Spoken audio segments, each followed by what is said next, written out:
propose? Okay. General Manager. Yep, as the memo in the packet states, Jim Pokrant is actually going to be taking over the policy reviews, but Jim, unfortunately, was not able to be here for this meeting yesterday or today. He's got a few things going on that I know it's hard to imagine more important than being with all of us. And so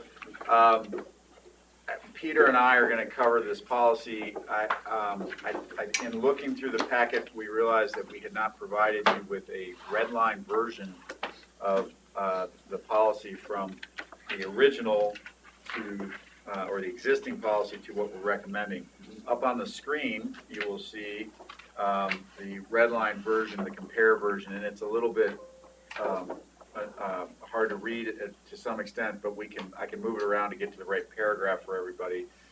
I will tell you that Chris took this on as one of his last jobs to incorporate the changes and the comments that he heard from the board in our last discussion in July. And so that, with a little bit of tweaking from our legal staff and Jim, this is what we're recommending. And we did try to incorporate a lot of what we heard from the board and the comments.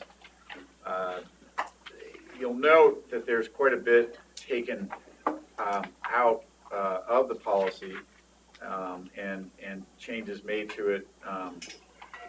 The idea being that if you want, I can read through it. That's easier for everybody. I think you have a clean version of what we're actually recommending, but if you're curious about the changes, then we can certainly put that in there or read through it. So, comments, questions? Any questions or comments on this? You all had the, Mr. Miller said, a clean copy of this in the packet, so. Mr. Zakrzewski. Well, the concern from my county was the notification portion and the amount of time that that entities would have to respond to that notification. So this is our policy. It is, while it touches on the states, it is not about the particular state laws that are either proposed or potentially proposed this year. It's not about 1218. We're actually going to cover that in state affairs here in just a little bit. But this is our policy in terms of how we generally approach the program, and at least from the past, the board has not wanted us to have a very specific language about current pending bills in there. And so we did add, while I say that, I want to be clear, we did add some language. The last paragraph, and in both the policy and in the comments, does address the pre-existing use issue that seems to be popping up right now. But it doesn't address things as particularly, Steve, as the notice, because I do think those are issues we have to deal with as a district, but not in our. I'll wait till we get to state affairs. Yeah, and this is intended to be like our general statement of our support of the in-stream flow program, but its limitations and guides, Zane and others that they're fighting the legislature for that. Say this is our board's policy, and to change this, we have to change the board's policy. So, any other questions or concerns? Yes, sir. So in the previous policy, there's a statement, I don't know if you have that or if it's in the red line. You can bring it up in the red line version, yeah.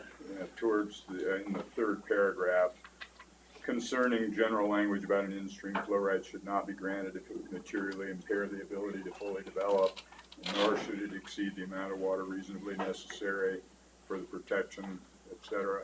I kind of like some of that language. Yeah. And might want that to be unstricken. Unstricken. Good choice of word. De-stricken. Yeah, in fact, I like Yeah. the whole paragraph. Mm-hmm. Okay. Yeah, I mean, because I Peter, think do you have any thoughts on that? The only excuse me, Peter. Then the only thought I had on that is that paragraph is kind of two key provisions of the existing statute. There's no harm in repeating them in our policy, but those are sort of the fundamental precepts of the in-stream flow law as it exists, I don't see a problem putting it back in. Yeah, my, But that second sentence is been pretty important in a lot of discussion lately. Karen, yes? I guess I'm going back to some of our original discussions about this and the fact that in-stream flows are very different in different parts of the river district. Yep. And looking at those words specifically, I'm thinking of our Blue River and the focus on fish and recreational uses, and that we would push to have more water and potentially that would impair some ability to fully develop for beneficial use at some point on that stream reach. But in that area, we value the recreation and the fishery more than more development of homes or whatever that could be allowed in that same area. So that language, I think, gets a little specific for what might be best in one part of the river district versus another. And so I really like the more general language that we, that this leaves out. I mean, that we have in our clean copy that keeps us from getting into that upper basin, lower basin, or different basin interests. Yeah, I guess I could argue that an in-stream flow in the Blue River, 250 miles or so from the Colorado state line, it would have to be pretty high in-stream flow to materially impact the ability of the state to develop its compact. 20 CFS. What's that? 20 CFS. Well, no, but I don't see an in-stream flow that far from the, this really has been aimed at when we've had in-stream flows in very low reaches of the river, that there is nothing other than the state line between that in-stream flow and Utah. Ms. Chandler Henry, yeah. I'm not sure our clean copy matches the red line. Oh, sorry, we had a little trouble this morning. What am I missing there? Well, the part that's stricken there, the river district Yeah. likewise supports other mechanisms, that shows up in our clean copy. And I'm not, Okay, I think we have a technical issue, if that's the case, I apologize. and then it looks like that next stricken paragraph is also in our clean copy. Where they have both copies in there. Yeah, I So think, you have the old Am I copy reading and the then the wrong new one? copy. yeah, there's a draft number 4, October 1st. Sorry about that. That's okay. Andy, part of the confusion is, the blame for that probably lies with me. When Jim provided me with Chris's latest draft, it already had about 10 different colors on it, redlining. I accepted those red lines, tweaked it, as Andy had said, maybe substantially tweaked it, and told Jim that a red line of what Chris had provided would be meaningless to everybody. It just and so it went with the existing policy and a clean version of the proposed policy. What we should have done was also include a red line of the existing policy and the clean policy. I think that's what. Which I think that's what this is, Yeah. and I apologize. I see but that. it should have been, Yeah, I think it is. I You see were that looking now. at our old policy from Yeah. July I 2018. see that. I do like the simplification, the new version, seems clean and simple. Yeah, I think though that piece about the state line lower reaches really is important. Well, and I guess I would, obviously we'll defer to the board on this. We do, in the second paragraph from the bottom in the comments, address the background and discussion addresses the conflicts and impacts that have occurred as a result of in-stream flow appropriations, especially when those in-stream flow rights are located on the lower reaches of major stream systems. Accordingly, special consideration should be given to the appropriations downstream of existing or likely future consumptive water uses near state lines. So that was, I think, an effort by Chris and Jim to balance, to kind of hit the issue that Arn and everybody here is talking about, and that is, you know, when you get closer to the state line, think about our activity in the Dolores in-stream flow case. Certainly others that we've been concerned about on the borders, that would create a situation where water would be essentially pulled down by the in-stream flow and then not available for beneficial use after that because it's right on the border. And so, but if you feel that needs to be up in the policy language, we can try to do that in that paragraph that was deleted. We could. Yeah, instead of using this language that's been deleted, either use that with a combination of the language that's in the background so that there's a more specific reference to appropriations on lower reaches of streams that might help to address the concern that Director Stiegelmeier raised. We have no language on inundation anymore.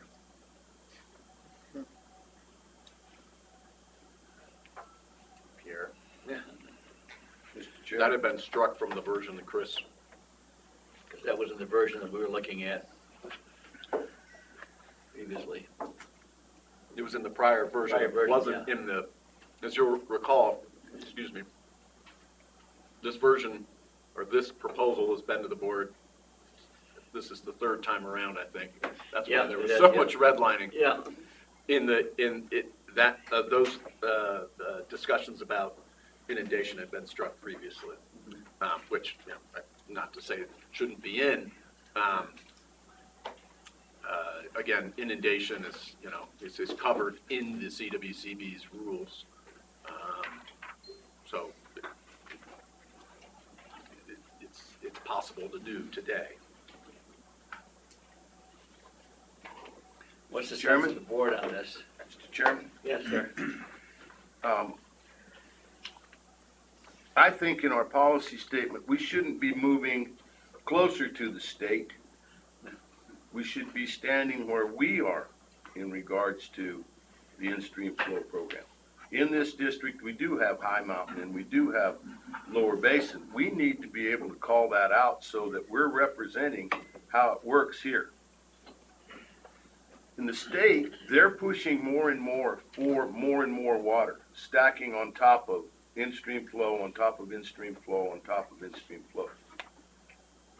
In the Cortez country, where they put a 900 CFS in-stream flow on the Dolores River that dead ends 9 miles from the state line, that's not right. Period. It's not right. But it happened with no carve-outs in that in-stream flow for future development for those communities to grow into. So they fixed it so that those communities are going to end up having to buy and dry their neighbors' farms in order to grow. I don't think we should support those kind of programs because those little communities have the right to grow too. And when the state comes in and gets all the water in that river, the only thing they can do is to go back out to some of those farmers and buy that up, and now that's what they grow on. I don't think we should be supporting that big a deal. With some of these recreational flows and all, I get the value of it. But when we get downriver, and we're all bad about, we know what happens in our communities or in our part of the state. We forget about what's going on up at the Blue. But you're also not aware of what's going on the Dolores. So I think we should probably call out some of these kind of things and say these things so that our board is representative of the Colorado River rather than part of it versus the other. Mr. Calvin, what do you think of Peter's suggestion of moving the paragraph that is currently in the comments or the background discussion up into the policy? I think that would help. One of the things that worries me is that people are not going to see our background and discussion. Yeah. They see the They're going to policy, read this, and I don't want to give the false impression to the state of Colorado that the Colorado River District is moving closer to exactly where they're wanting us to, and I don't want to do that. There is some people expressing that as well that I've heard. how do you say that, so, That we're moving closer to. yes, yes. Well, and, you know, what we have in there currently is much stronger than what we have in the comments down here. It says special consideration should be given to appropriations, and what we have as being stricken is, should not be granted if it materially impair. And we're very strong on that. And I think we're in the process of getting to where in-stream flows are gonna get to be a bigger and bigger issue as we go on. Ms. Whitmore, yeah. To the example you gave on Disappointment Creek, in Right. particular in the Dolores River, you know, one of the problems is even if they buy and dry, you can't exchange it. Right. You can't exchange it up in many cases because of the in-stream flow. So it's a huge problem in some parts of the Colorado River Basin. Obviously, in other parts, you know, in Summit County, in Eagle County, and Pitkin County, in Grand County, you know, it's a huge benefit to recreation and so on. I'm thinking that there's got to be a way that we can write this that acknowledges it's not, that we will look at in-stream flow appropriations or, you know, requests on a case-by-case basis to determine whether there is an inappropriate, you know, or a damaging injury to water rights that merits opposition. But if we said something about it being on a case-by-case basis, depending upon the facts or something like that, I don't know if that would work for you, Karen? That's exactly what I think needs to be in there, or, I mean, I don't wanna be wishy-washy and say we don't have a policy, and it's case by case, but, I also don't want to be stuck where, well, the Blue River wants this, that's against our policy. Well, Mr. Gray and then Mr. Gray? Yeah. Well, kind of going along with what Dr. Catlin said in that third paragraph that Tom brought up, I kind of like the current language that says the river district may oppose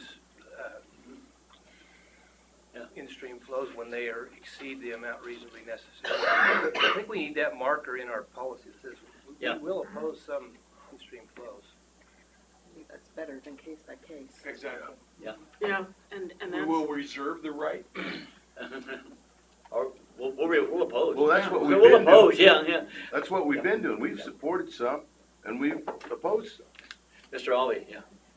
Well, I think Mr. Callen's idea of calling out the fact that there are specific differences within the basin might be a good idea, might be a good, just a marker to say that both we and the CWCD should recognize that there are different circumstances and that not all areas are going to be fitting the same mold.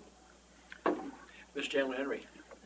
This probably doesn't need to go in the policy, but I do think this tension is just going to get worse with hotter, drier temperatures, and there's going to be more conflicts between fish in the river and water for municipalities and for ag. So it's probably important that we get it right.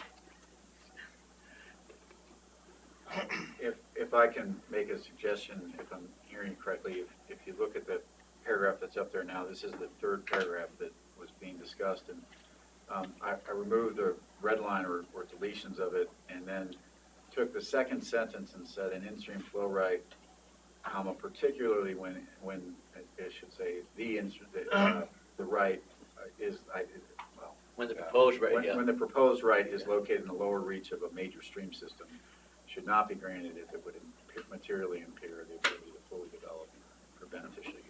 So it limits that potential opposition, and I'll clean up my language.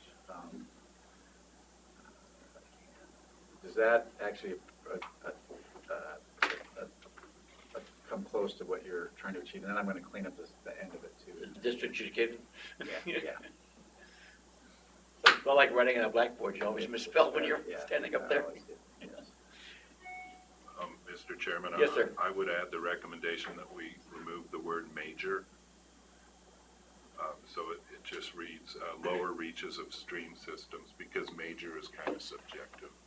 It Yeah. kind of clouds. I mean, is the Dolores a major stream system, or is it a minor stream system? If you live down there, it's a major stream system. Or Disappointment Creek. Yeah.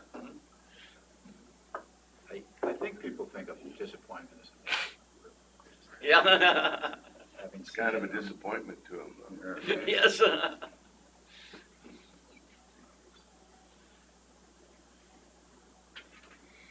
Does the board feel comfortable of, passing on this at this point with all the changes we're looking at and having difficulty with?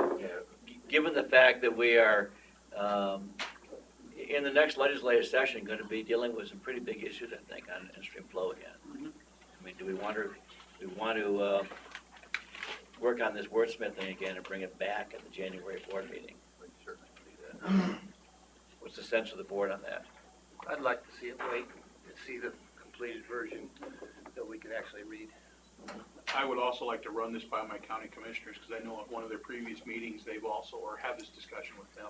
They discussed the in-stream flow program going along, because there is substantial in-stream flows being filed from all the smaller tributaries throughout the White River, from the lower end near Rangeley all the way to well above into the Flat Tops region. And they're not just taking just a couple of CFS, they're fully appropriating that, and there's no more development there to happen in these areas. So I'd like to get their input prior to even moving forward too, so. Yeah. Yes, sir, Mr. Trampian. I totally understand. I guess I'm looking at a different picture. We're going to be faced with in-stream flow legislation, and I would hope that we could at least have some policy direction to give our staff as they move forward with all this process that we're going to be facing in January. And what I would like to do is have that wrapped up by the January board meeting. Is that quick enough is my question. If it's not quick enough, can we just do a conference call, or even? I would say that we can probably wait till January. I mean, I would tell you that it'll be Zane and myself dealing with this primarily at the legislature, and we hear the concerns, and we also respect and understand the differentiation between the upper basin potential in-stream flows and the desires to see those in certain parts of the district even increased in size compared to those on the tributaries and systems down, streams down lower in the district. And so I think we understand where we're headed. I believe it's a matter of wordsmithing this correctly, and I think we can do that and bring it back in January. I know typically policy statements are fairly succinct and should be. But I really like the background and discussion language. I mean, I would almost, I'd suggest Yeah, we've gone back and forth over the years background on and where that goes, yeah. discussion and just make the whole thing the policy statement, because then I think it includes some of the discussion about the different parts of the district and the tourism, issues, and the fact that in some parts of the state it's very beneficial and in other parts not so much. And I mean, I would think that would be a very useful piece. I tend to think that people, if you hand them this as a one-pager, they may not read the whole thing if it's kind of broken up into two sections, whereas if the whole thing is just the in-stream flow policy, read it and weep, it gives a pretty good background. And I may be totally off base, but it doesn't talk about, and maybe we don't want it to talk about what's coming down the pike as far as this loaning and stacking and all that good stuff. The policy doesn't relate to any of that stuff, and to me, that's where the next major negative That's the next bite at the apple. for me is coming from. I mean, that's where the impact of existing uses Agree. is going to snowball. I mean, they go out there and they lease water, and for 3 out of 5 years or whatever it is, and they turn it to the river, and I can't irrigate because I don't have any groundwater. We don't know what's gonna happen with all that, but that is what concerns me about the in-stream flow program. So I hear you, Bill. I wonder if the sentence that we put back in at the top of that paragraph addresses that, because it talks about in-stream flow appropriations or donations when they exceed, and this is where I think you're coming from, when it's exceeding the amount reasonably necessary to protect the environment. Do we, To a reasonable. do we need something in there about the administrative issues? If we go with That's that? really the piece, is the administrative part of it. I mean, you know, I told you yesterday, I think I told this group yesterday, that the environmental community in Crested Butte has come to me and said, we're gonna solve demand management by leasing ag water and putting it back in the stream. And they're actively out there gathering up funding to do that.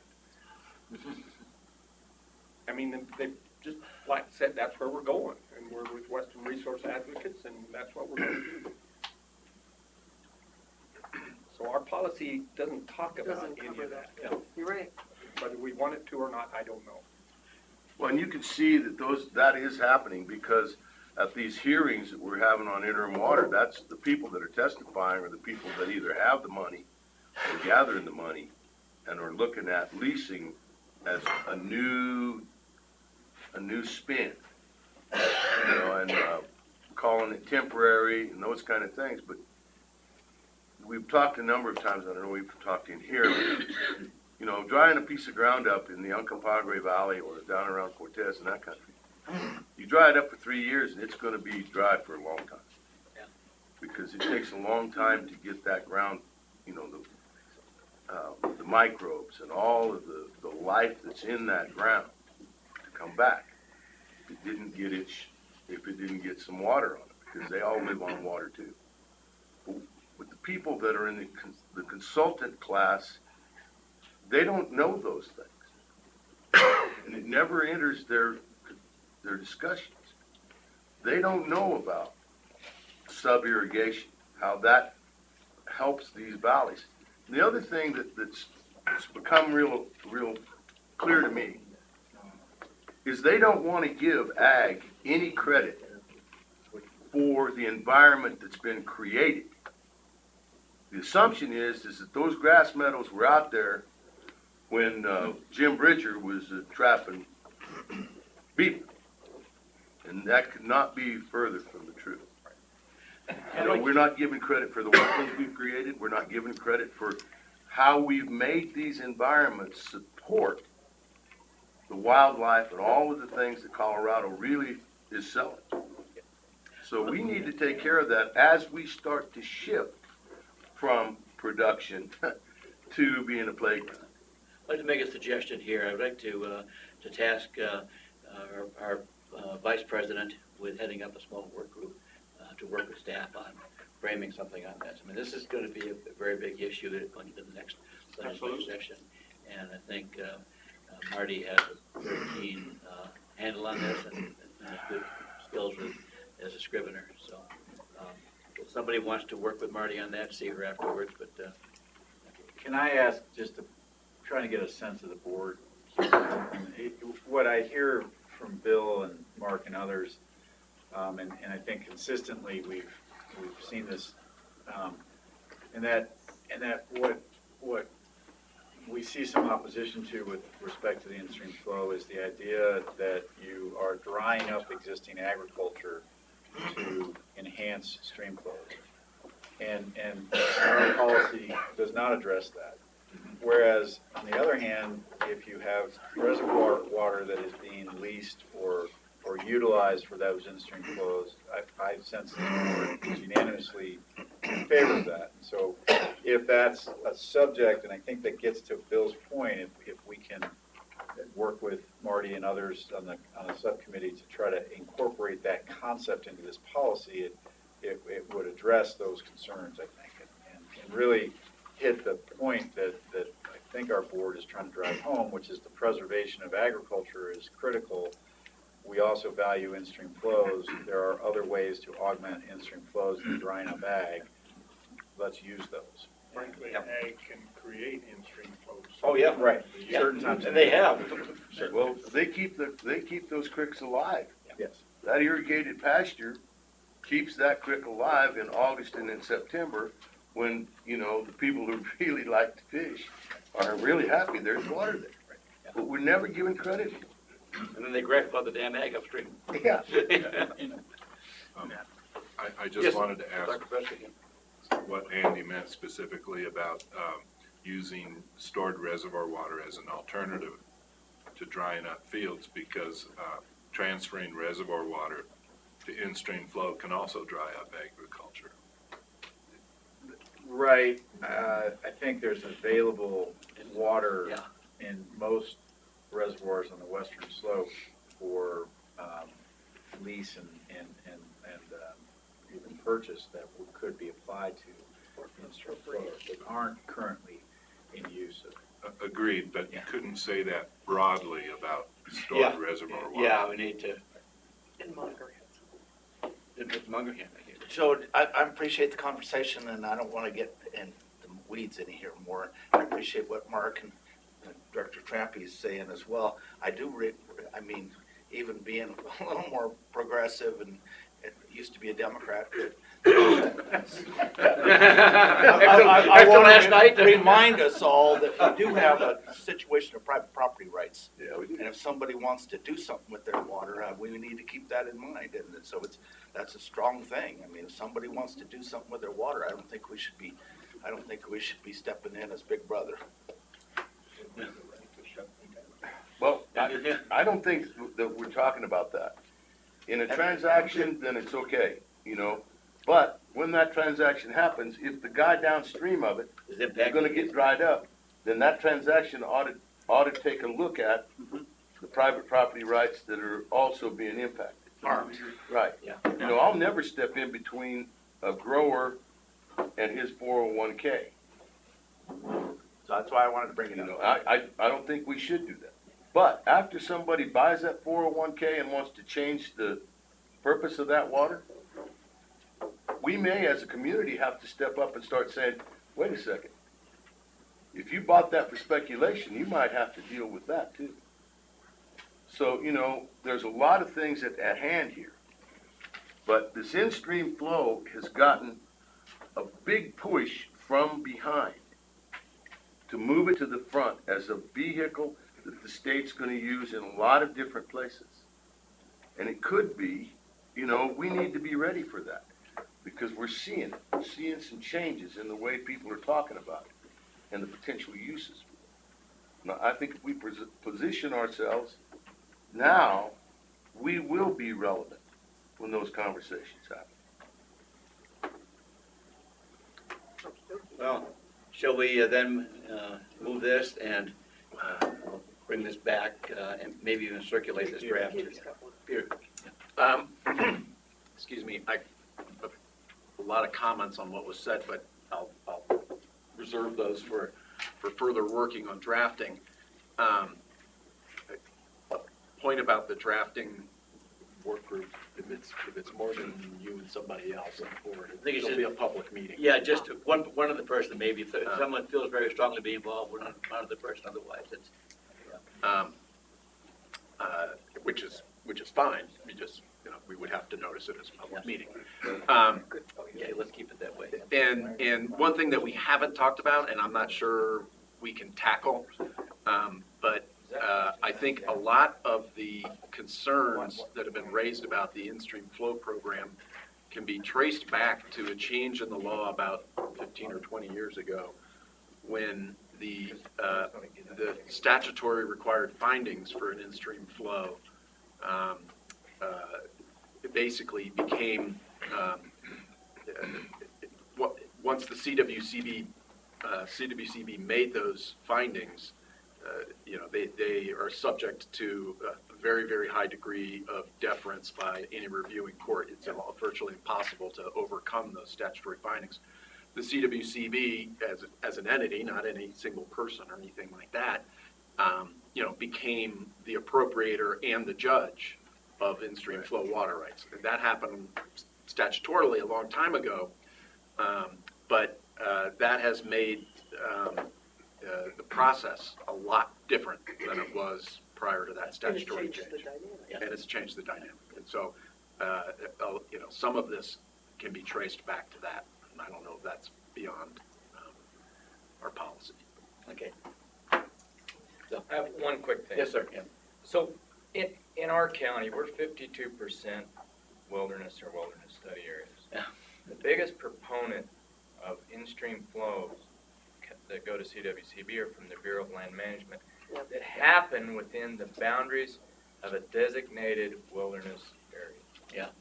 Or the Forest Service is down to, a half a CFS.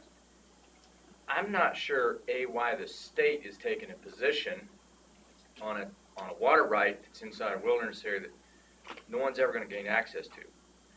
Then the second piece of that is, it puzzles me why the federal government is trying to promote that need and necessity because it's already protected beyond protected. So it goes back to this push for this, to me. Why this exercise for so long, even to that extent? What is the real, where's it really gonna go? Like what Mark, Yeah. where is it headed? Because you can't get it, there is no use. No one can get at that. And I think that what that boils down to is the state's position from long ago is that if the federal government wants a water right, they have to go through state court to get it. And, so our perception is, well, if the BLM wants to spend their time doing that, well, spend the time doing that with the courts, everything else. But I'm not sure that we want to say that they can't, to say they couldn't get a water right within the federal wilderness area would then create a whole different problem. But when the state of Colorado holds the water right as an in-stream flow. Yeah. Seems like counter-proposal. It's the only way that the feds can get a water right there. What would be the need for it, though? They can appropriate yeah. water. Yes, ma'am. Just a question, do we have a policy on the value, how this board values ag, general policy? Because it seems like some of the things we're discussing Yeah. are broader.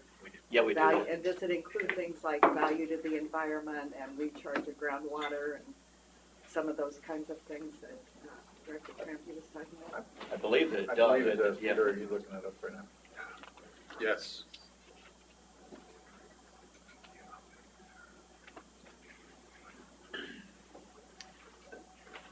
I can read it to you.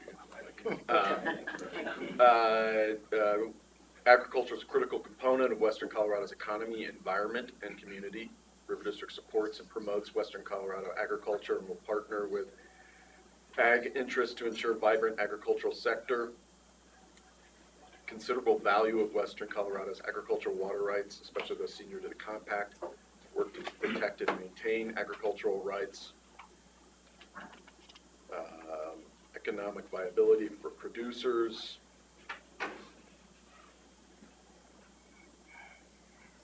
Supports land use programs and protective of agricultural lands, water rights, and property values. Voluntary cooperative relationships between fish and wildlife agencies and agricultural to realize mutual benefits. When is it due for review, Peter? When was that? It was adopted last April, but 2018, sorry. So that's 2018, so 2021 would be. I have a short memory. Quickly. Well, I think we need to move on from here. Ms. Whitmore, you can work with staff. background of I was, discussion. Okay. I was just gonna throw out a suggestion to muddy the waters, along those lines, that perhaps we need to have another policy that really relates more to temporary loans, protection of ag, demand management, that whole box, and keep this one a little more simple. Just an idea for drafters to consider that. Okay. Thank you. So if I could make a suggestion, our agenda says that we're going to, I was thinking about that too. We have somebody just arrived. well, it says that we were gonna address external affairs next, and the budget hearings have been noticed for 9:15, which is About currently. 9:15 right now, And yeah. so if we could go ahead and maybe have the budget hearings in June if you want to be prepared to take any questions if there are any.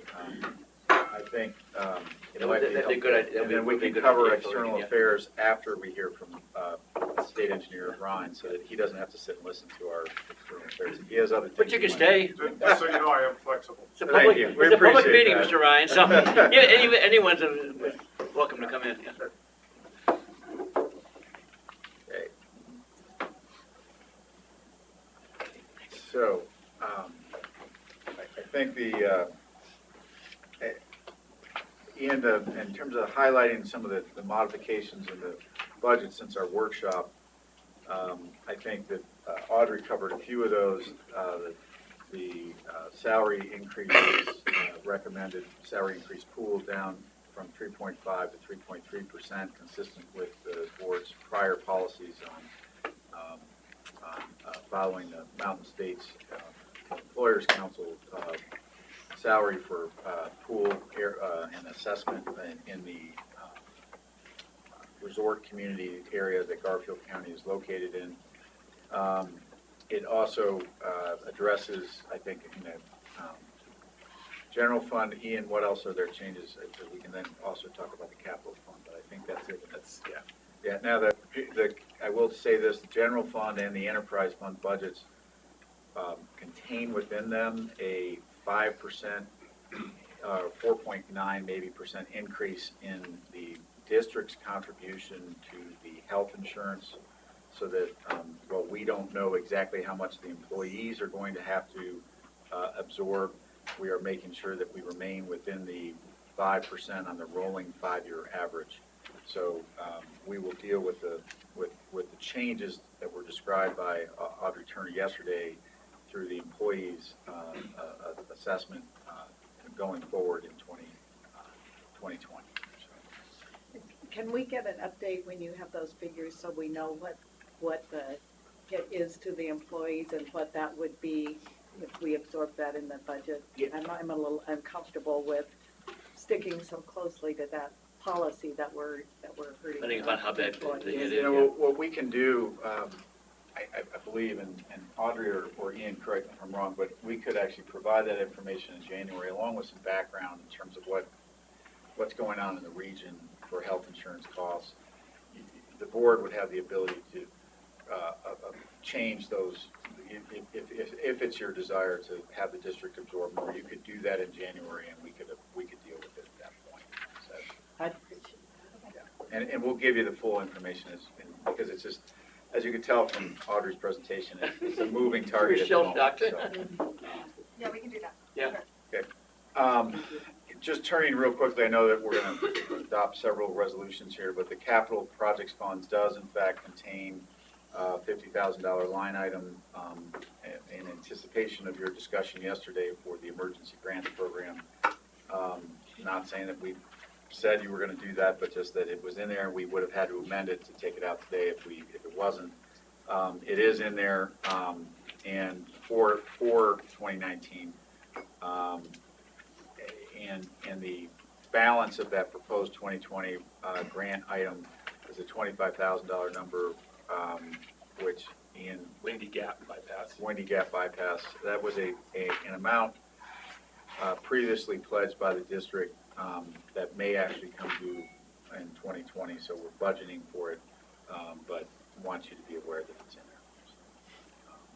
there. It is the district's current participation in that, financial participation in the Windy Gap bypass project that we, it's about a $15 million project at this point, 17 million, and the district is contributing $25,000. So that we're not a big player financially in that project. That we may get some pressure from some folks in that area to contribute more. In fact, I can tell you we have gotten pressure to do that. We've been holding the line because of our own fiscal situation. So, just so everybody is aware of that. Yeah, we have. Yeah, we've helped out quite a bit, but we are also not contributing or agreeing to contribute anymore at this point. And then in the enterprise budget, Ian, are there changes, significant changes since? Just what you've already covered with personnel.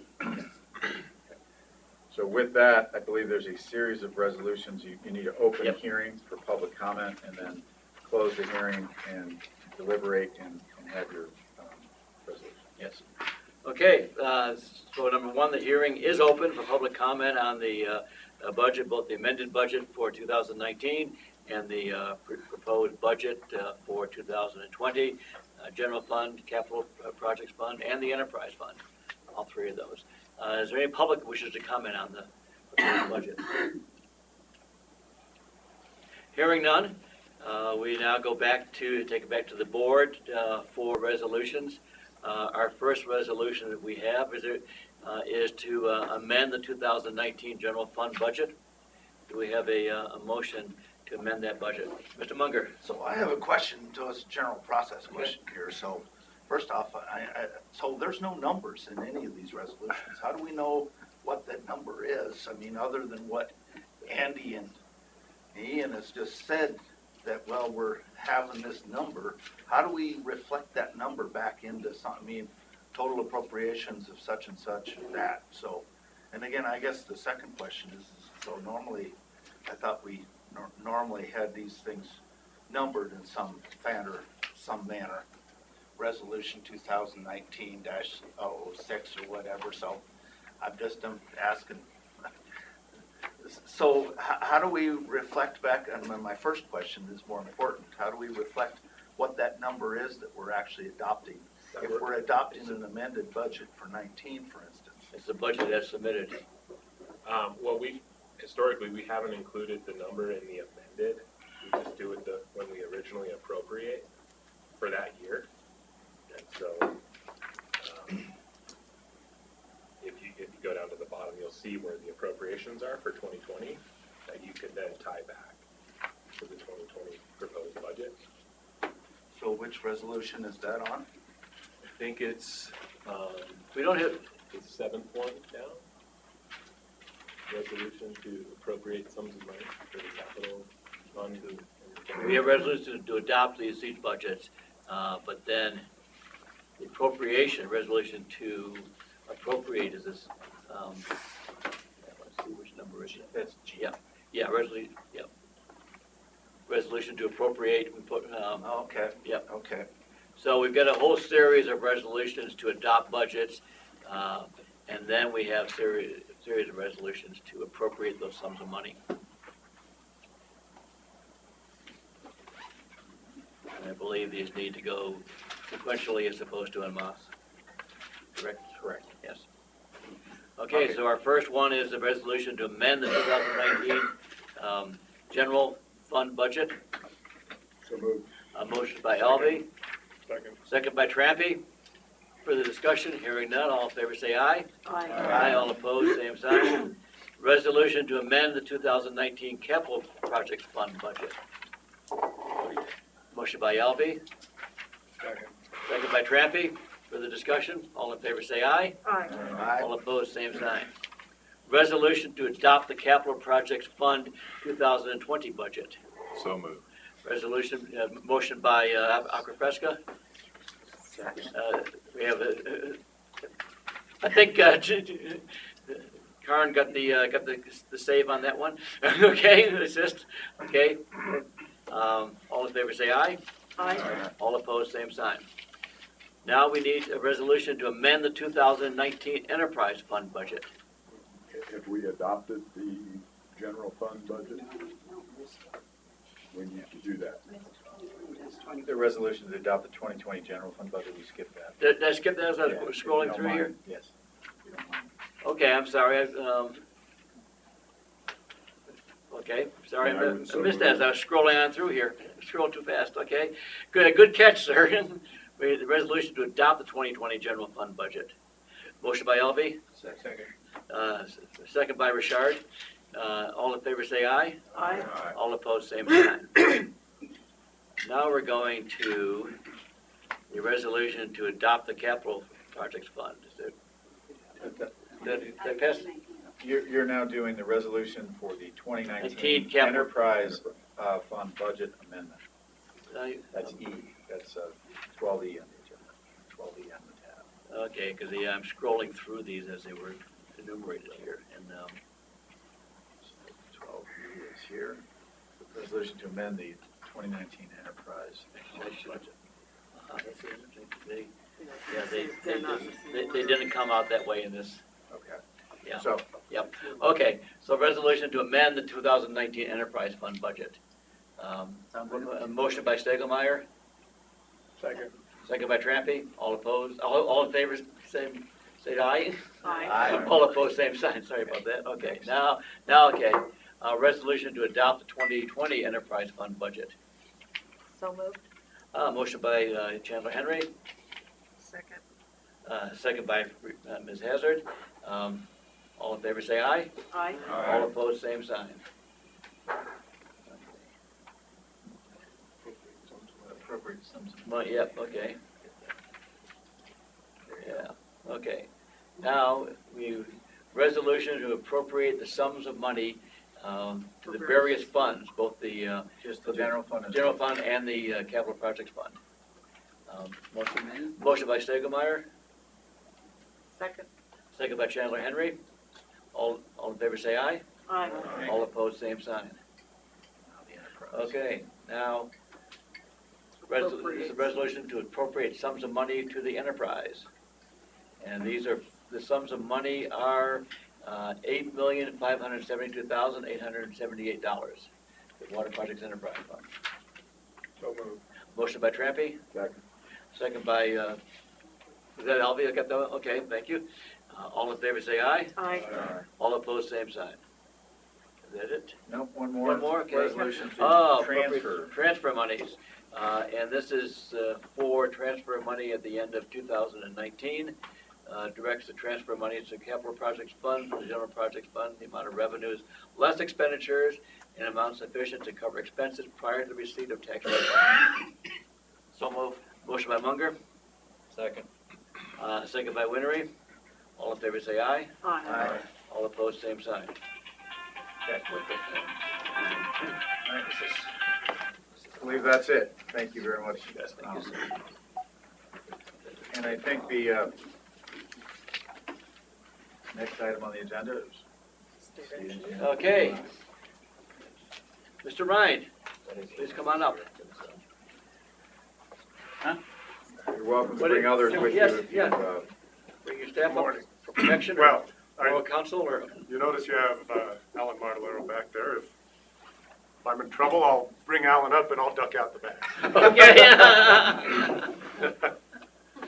Well, welcome to River District Board meeting, Kevin. You've been, what, a year and a half now is the, It's been a little over 2 years. It Oh, was 2 July years now. 2017. Wow. okay, wow. Time Yeah, goes by, yeah. yes, it has gone by pretty fast. You had one bad water year and one good one.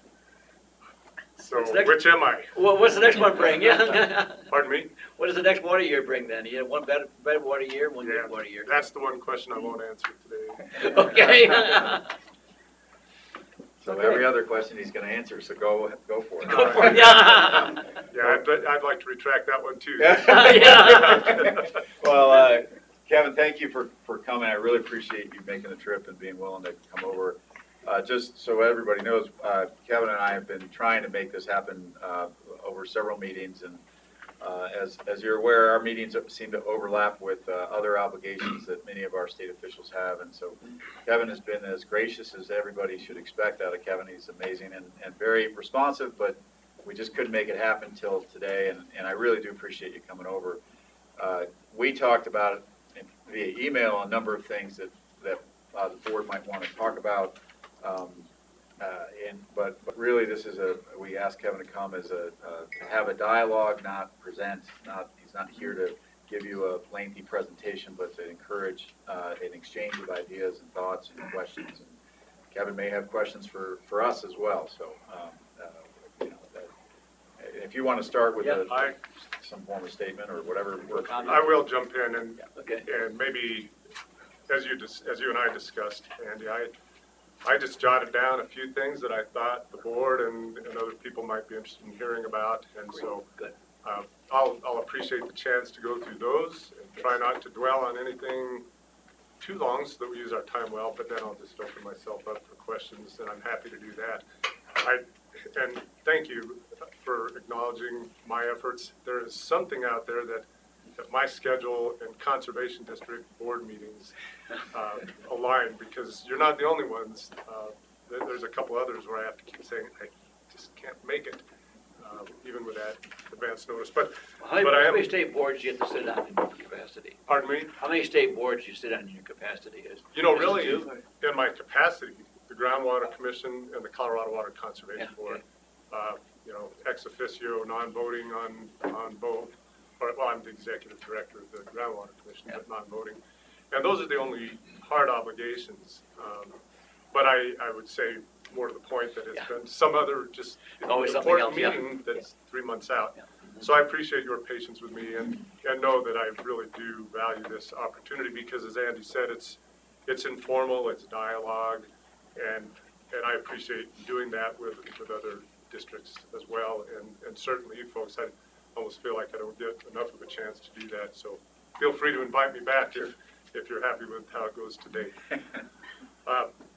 I also want to just mention that as a district, as a whole, I really valued my rapport, my relationship with folks over the years, and I think of Peter and Jason. Jason, I feel like I've known you the longest of all, but Peter, working with you, and John Courier and Chris Trees, I've enjoyed that.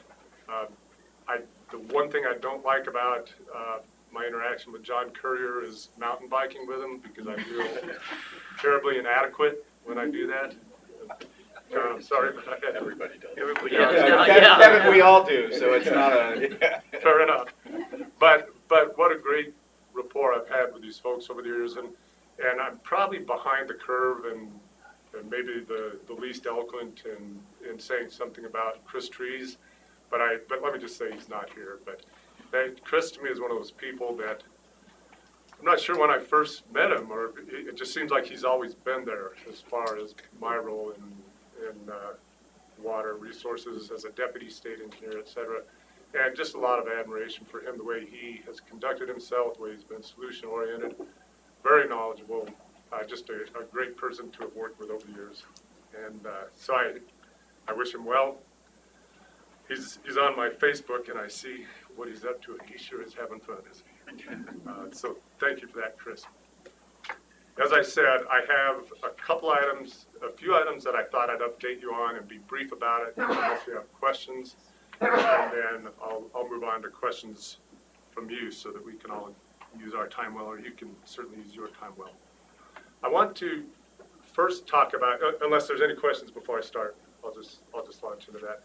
I want to start out with something that probably is not very prominent on your radar right now, and maybe in a couple ways it could be, but I need to let you know, some of you may know, that we recently at the Division of Water Resources had an audit from the State Audit Committee, the State Auditor, and that was about our well inspection program. Well, there's not a lot of groundwater diversions, or relatively fewer groundwater diversions compared to other 3 divisions in the state, and not a lot of well construction going on as I see, but as I look out there, but it is important for you to know that we do have this well inspection program. It was codified in 2003, Senate Bill 45, and it's a program whereby the Division of Water Resources employs well inspectors, experts in the well construction field, that go out and inspect water wells as they're being constructed.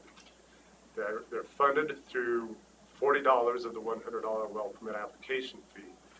And the intent of that was to be sort of a deterrent or sentinel effect. It's the state patrolman behind the billboard. You never know when somebody will come out and inspect the wells, but it certainly does not have the ability to inspect every well as it's being constructed. The reason I bring that up is the Colorado Water Well Contractors Association, a very good organization, would like to see a greater level of well inspections. Our response to that has been, we're funded by cash funds, we're limited by that. And not so coincidentally, if we get funded through more well permit applications, there's going to be that many more wells to inspect. So we're still only going to be able to inspect a limited number.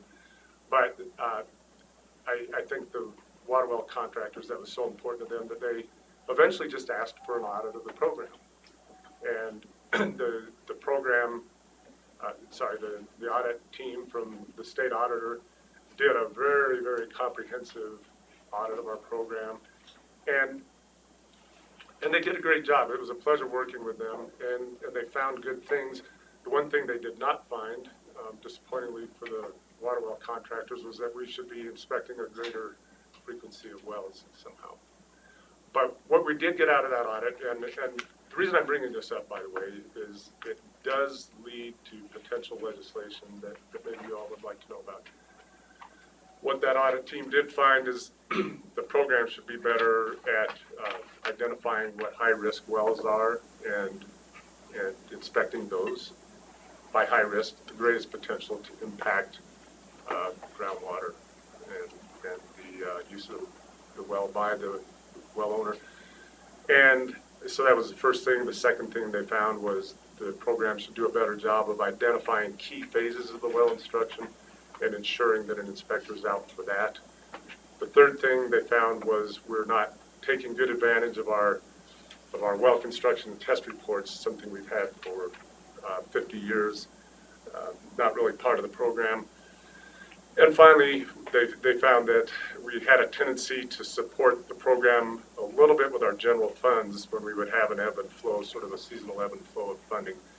And so it was all reasonable. It's something we've been able to comply with. But it did raise the concern by one member of the audit committee, the legislative audit committee, who has now introduced legislation, or not introduced legislation, but has drafted,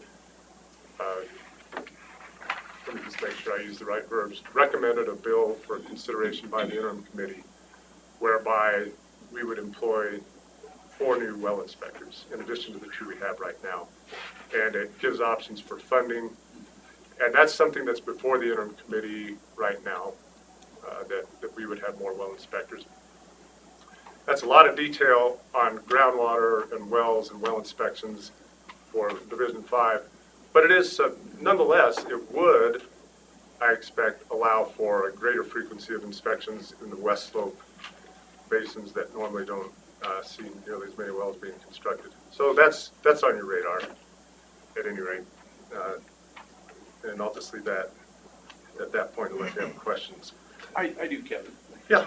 Eldon Vandenbrink, Rio Blanco Water Sure, Conservancy District, yes. The Colorado Department of Public Health and Environment already has wellhead inspection, I believe, within their sanitary surveys for municipalities that use water for their potable services. Is this going to be an overlapping, or is it going to create an additional regulation on communities that are already served and being inspected? No, it won't. So that's a great question, because now I can give a little more detail. You open the door, I'll be careful with using my mouth. But these well inspections, the intent, as you look at the statute, is to ensure that the wells are being, being constructed according to the Board of Examiners water well construction rules, which have to do with things like casing and grout and installation of pumps and materials and so on. So those are in place to ensure that wells are constructed properly to be protective of the groundwater resource and protective of the well user.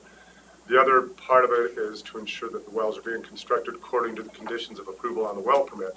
So you may have a well permit that says the well should be screened from 200 feet to 400 feet. The rest needs to be grouted, plain casing.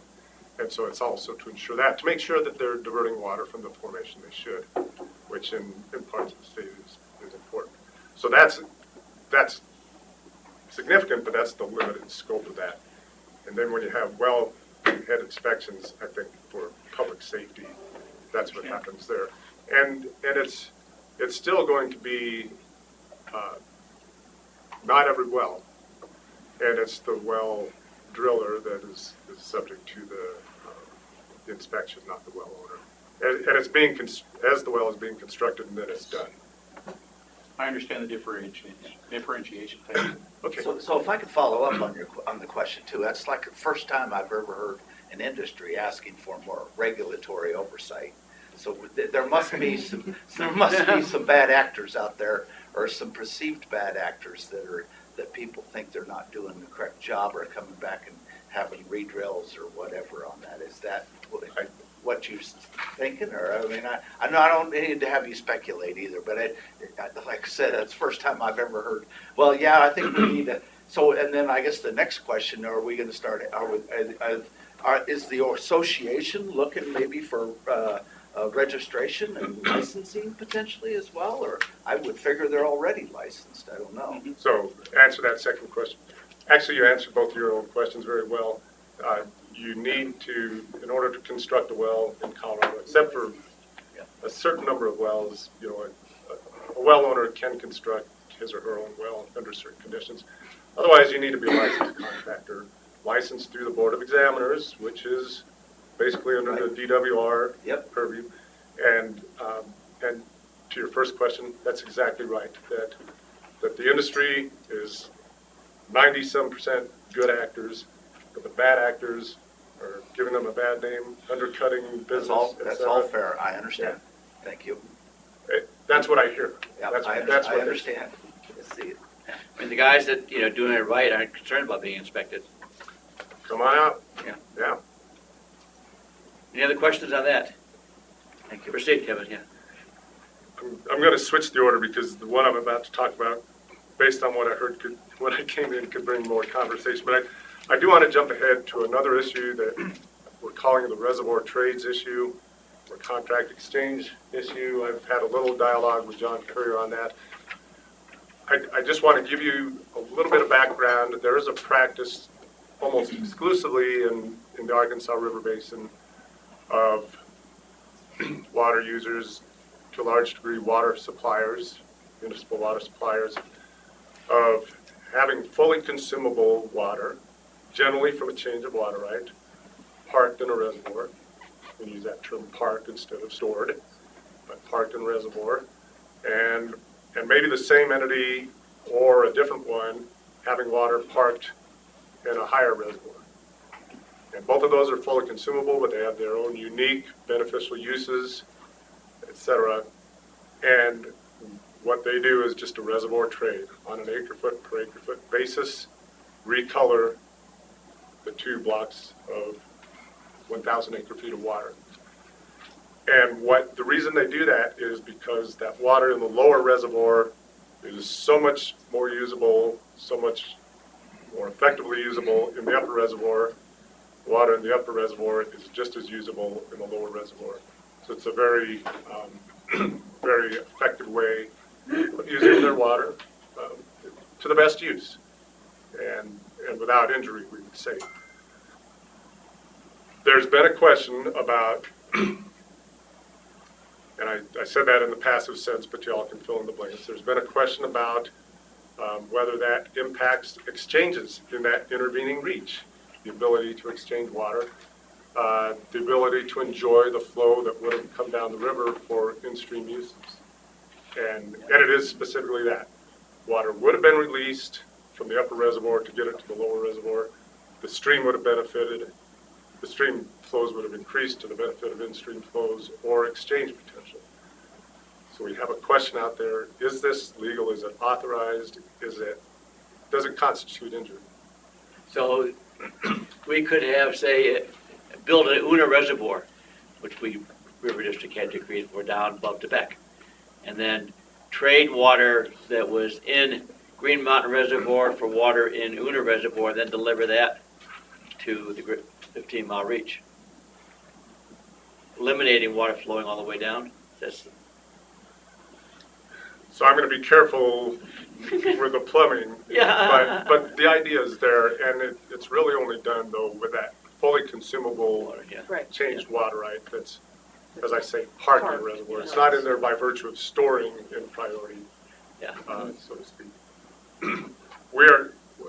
Once that bell has been rung, so to speak, I feel obligated to answer the question. I don't want to sweep it under the rug and wait for it. Matter of fact, it was building in its contentious nature. So I've been working with a large number of water users, large number of interests in the Arkansas River Basin.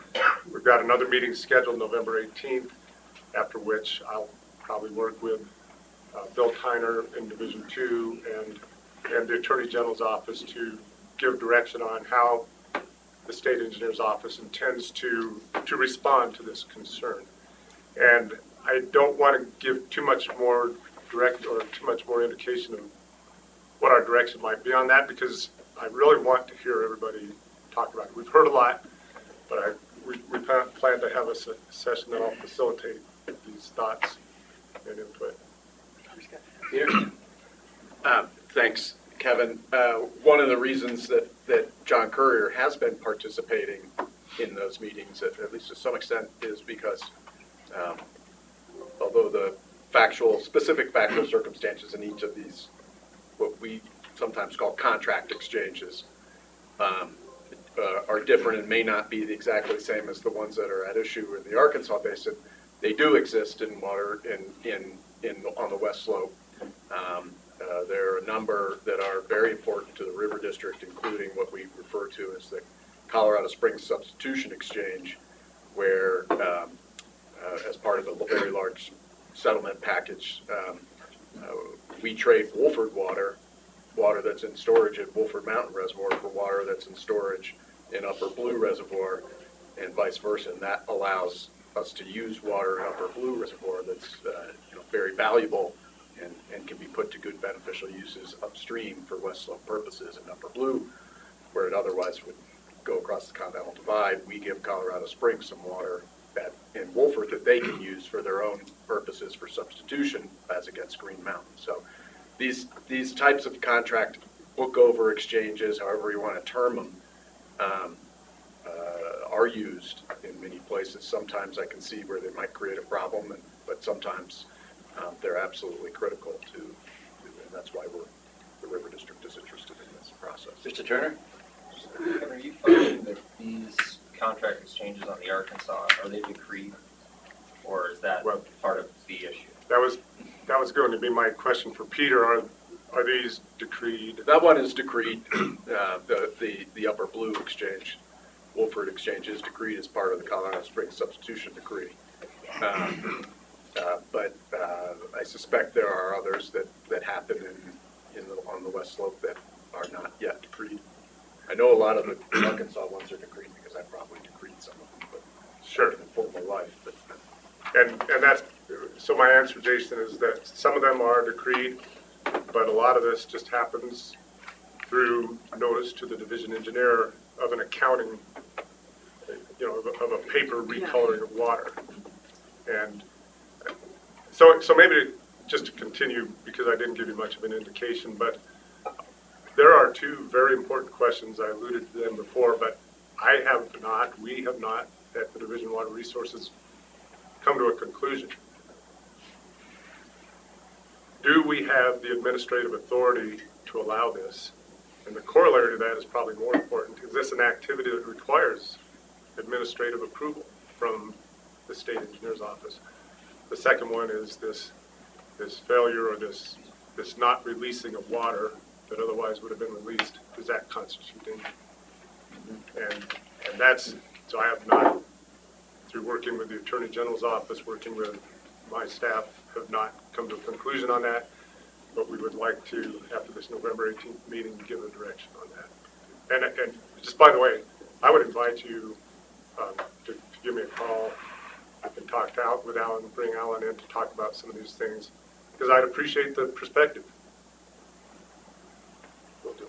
Okay. Sorry, I interrupted you. no, I was just going to say that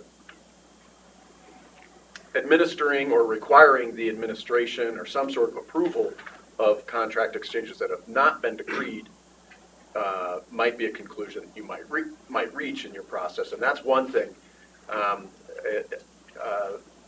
I think there's validity in making sure that things happen on the river, or that things don't happen on the river that could cause injury when nobody has notice that it's going to happen. It's another thing if the state were to take a position that either existing decrees are void because the court never had jurisdiction to enter those decrees, or that the state would oppose any further adjudication in water court of contract exchanges. And because I think that it's one thing to say you need to get these approved or they need to be adjudicated. It's another thing to say you can't adjudicate them. I agree. Okay. So I'm going to jump into this other, this general category of legislation, but I did mention the well inspection bill that would give us 4 new well inspectors, and we'd have to determine the funding for that. The second one is, for those of you with your ear to the ground with the interim committee, there is another potential bill, recommended bill, that would really just kick off a study through the director of the Department of Natural Resources, Dan Gibbs, would select parties to come together and do an analysis of whether there is a need for additional statutory guidance on the question of speculation. On the question. On the question of speculation. I believe that, you'll be interested to know, if you don't, I believe that came from Senator Donovan. And obviously speculation is always an important issue. We've carried the flag for that several times at the state engineer's office in certain water court situations. But I think it's certainly a hot item, especially right where we are today, with things that are going on Colorado River, and so I certainly understand where that came from. But at this point, it would just be, I don't think study is the word I'm wanting to use, but it would be an analysis by a select group of people that would determine whether there's additional legislation needed, additional statutory guidance on speculation. Okay, by the way, there are 2 in-stream flow bills lurking out there. I walked in as you were talking about that. One of them was to, I guess what I'd call, extend the provisions of the current lease program that's been in place for about 15 years, I believe.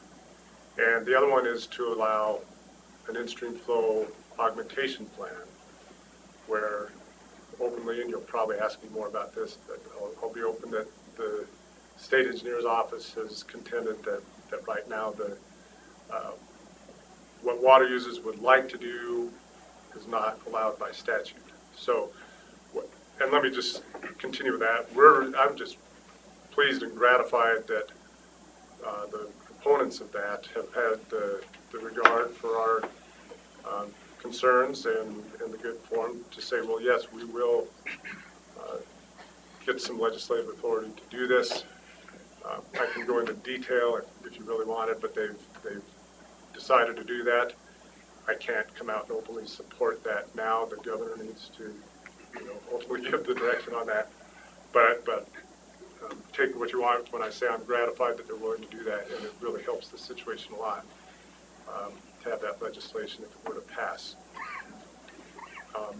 The in-stream flow lease, as the state engineer, to me, that's one of those, whatever y'all as a state would like to do with that program, what you can figure out you can do with that program, we can certainly administer it. And that includes the process whereby we do that historic consumptive use analysis, something we do, frankly, a couple hundred times a year for larger water right transfers. So we feel comfortable with that, but it's not really something that I or anyone of my staff is weighing in on.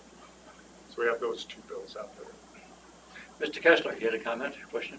Kevin, I have a question. Would you mind unpacking for us the situation with Stagecoach that brought us to this point on the proponent's desire to expand the loan program? Yes, be happy to, Zane. And I understand what you're saying. Really, the situation is, and one of the very first, if not the first time this was used in 2012, this in-stream flow lease statute was at Stagecoach Reservoir. And of course, the concept is this is a dry year. There are water rights that could be temporarily changed to be used for in-stream flow uses. In all other cases, we've used an ag water right, a direct flow water right, but this had water stored in Stagecoach Reservoir. And the concept is that currently the statute allows that process, the application process through the board and submittal of information to the state division engineer to determine no injury, which necessarily includes historic consumptive use analysis and an analysis of return flows to ensure no injury to vested water rights. And so we've done that in a few specific cases, or several cases. For Stagecoach, I think it was so successful, and so I didn't mention you, this is a 10-year period that the approval lasts, and you can exercise this, the water user can exercise this 3 times in the 10 years. Well, it's so successful on Stagecoach that they used up there 3 times, and you don't, I think legislation passed, you could get a follow-up 10 years if you didn't use it, but once you've used it, you're done. This would just allow more 10-year periods and 5 years out of 10. That's what's on the table for that program. Is that basically where you're headed?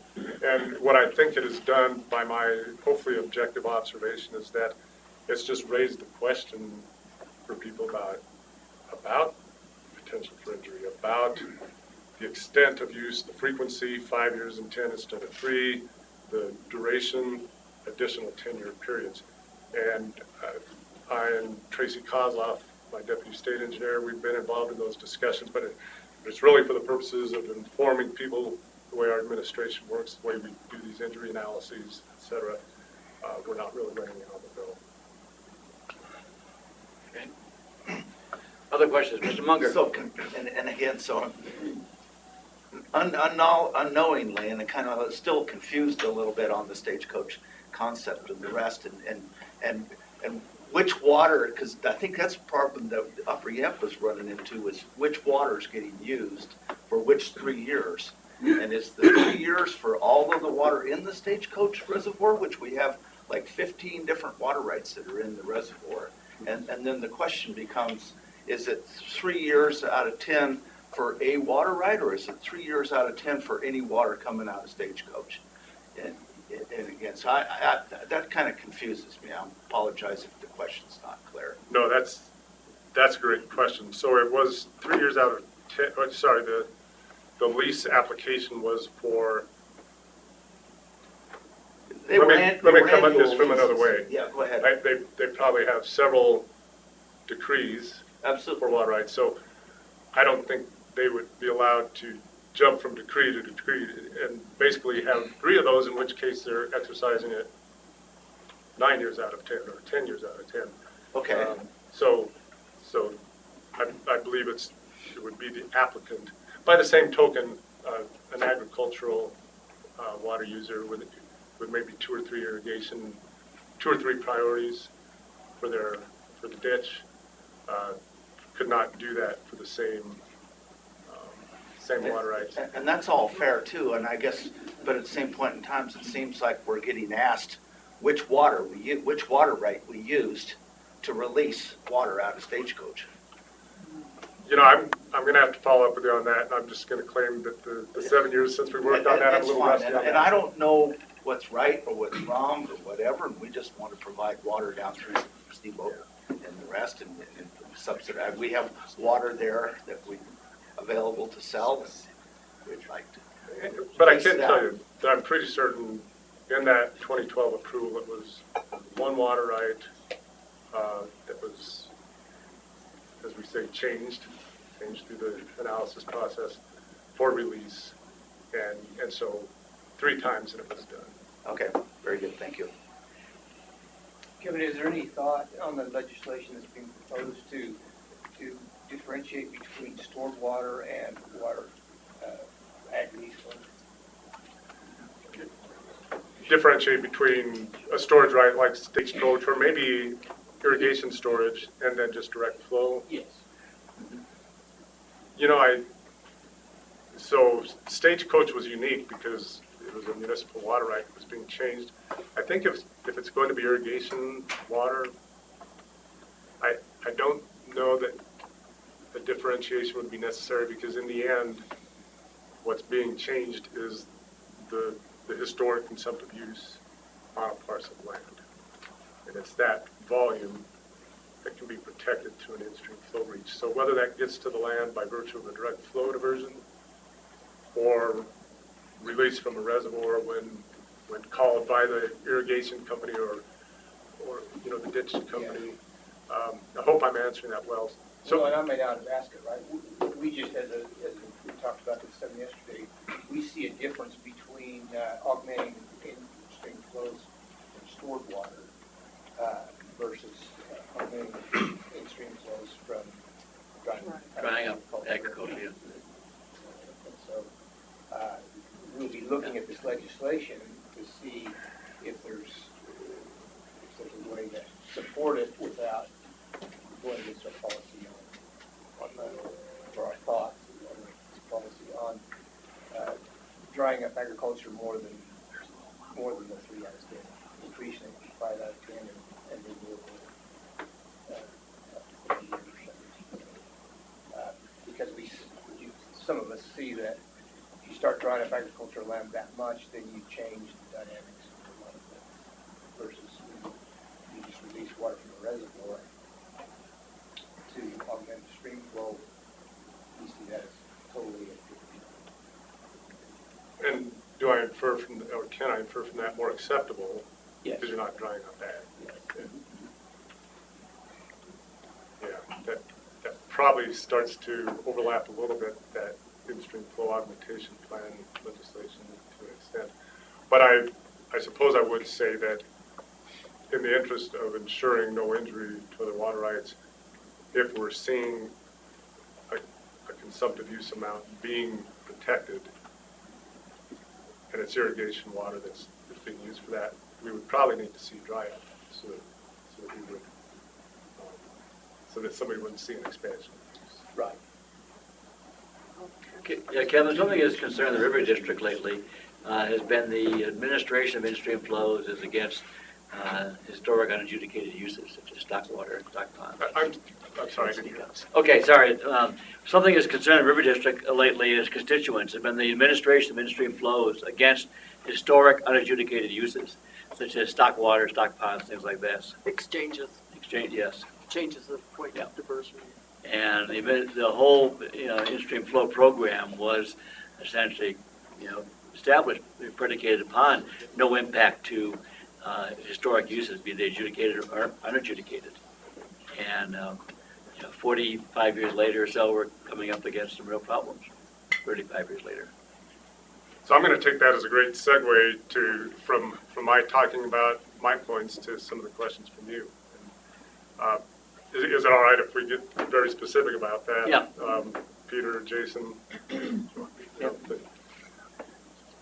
I'll say this quickly. I believe this has come to our collective attention, or at least DWR's attention, several years ago when this concern was raised on the Elk River in Division 6, and the in-stream flow water right held by CRWCD, and the historic practice of irrigation rights or irrigation ditches diverting water after the irrigation season for stock watering.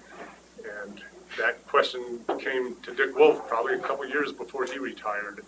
And the first step of that was, is there an inherent or implied or by some other legal mechanism right to stock watering in that irrigation right? And so through Dick, the Attorney General's office did a pretty comprehensive analysis of that and came out that no, at least in these cases, no, that's not there.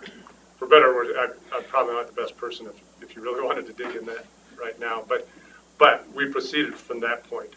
From there, I know that Dick and Aaron Light and the CWCB had a fairly firm direction that, okay, this 1023B, everybody for shorthand we call it 1023B, the ability to, or the need to subject the in-stream flow right to existing practices and uses, that their direction was that you do need to go to water court to affirm that. And this is the difficult part, because I need to tell you about how my position changed. But when shortly after I became state engineer, that question came to me, and I had to read the statute, read it over and over, and read and understand the situation. And my position was that I do not see where the statute requires that those irrigators, those doing stock watering, are required to go to court. Right. I wrote letters to that effect. So this is not really me bearing my soul that much. But, and I know that Peter and Jason and y'all work well with us, trying to find ways to, through an administrative process, affect that type of administration without going to water court. Probably for a completely different reason. Our attorney discovered the legislative record, reviewed the legislative record, and found that, in our opinion, his opinion, and I agree with this, the sponsors of legislation in the 1980s intended that on that 102.3b issue, that the irrigator, that existing undecreed practice, get confirmation from the water court. Confirmation, not necessarily a water right, but confirmation from the water court. That caused me to change my position. I did that independently. I wasn't forced into that, but reading that testimony. Peter and Jason have, again, in just great form, had those discussions and don't agree with that. I understand that. I accept that, and it would be nice if everything in water rights administration was completely unequivocal. But that's where we are right now.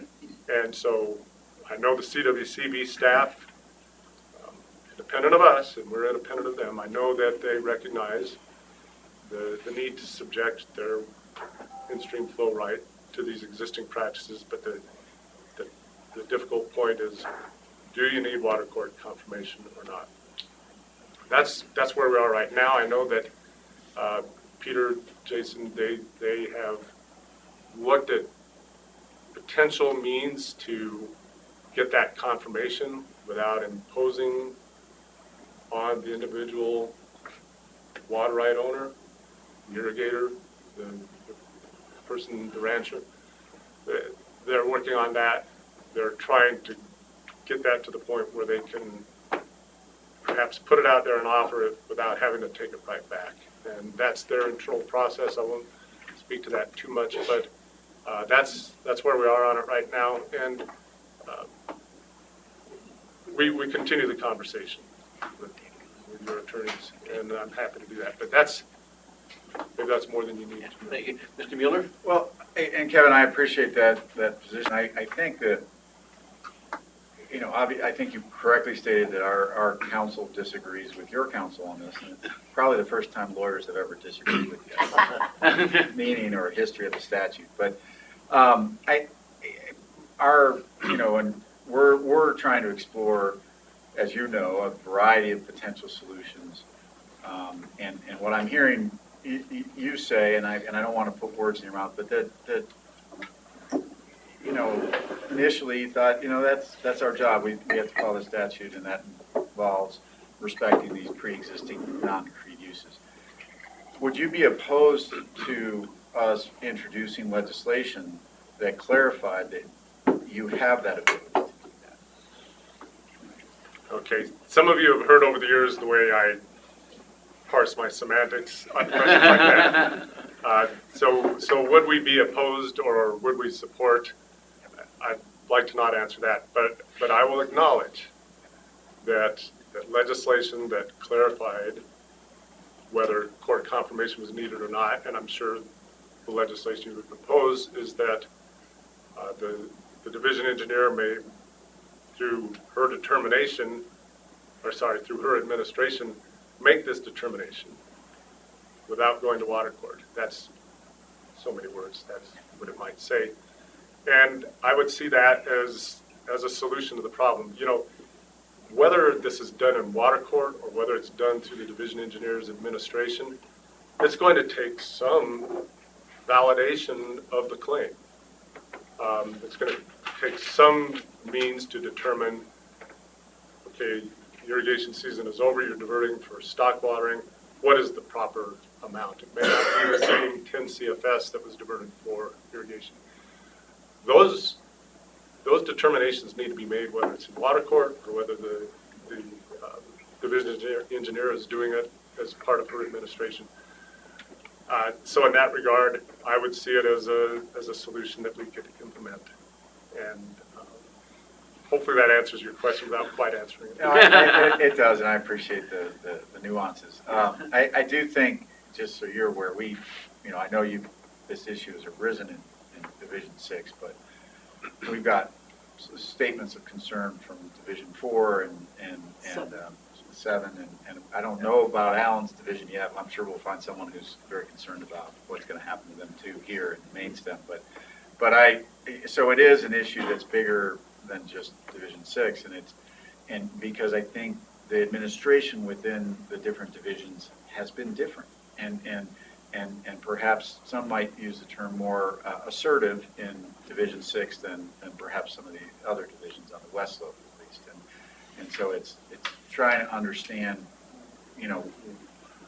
are people's historic practices at risk when they thought they were not, and that benefit of that bargain that is represented by that in-stream flow statute, which I want you to hear from a policy perspective, that bargain that respected pre-existing undercrete uses, we recognize this makes in-stream flow rights totally different than any other water right. There's not another water right that is subject to a pre-existing undercrete use. But it's what allowed that program to go through the legislature and get approved and be supported by a wide variety of people. And that support, 35 years later, is now being eroded by this, what is perceived at least, as a change in interpretation of a fairly clear statute. And it scares a lot of people on the West Slope that your attorneys can take a change, can change their opinion like that and change the actual on-the-ground use of water overnight with one attorney's perspective on a different on this issue. And from a policy perspective, that gives, so you understand, water users a lot of uncertainty. And when you have uncertainty, you then have fear and you have concern about what the government's doing. And so this is really what's being generated by your attorney's change of opinion on the subject. And we deal with it because we hear from our water user constituents.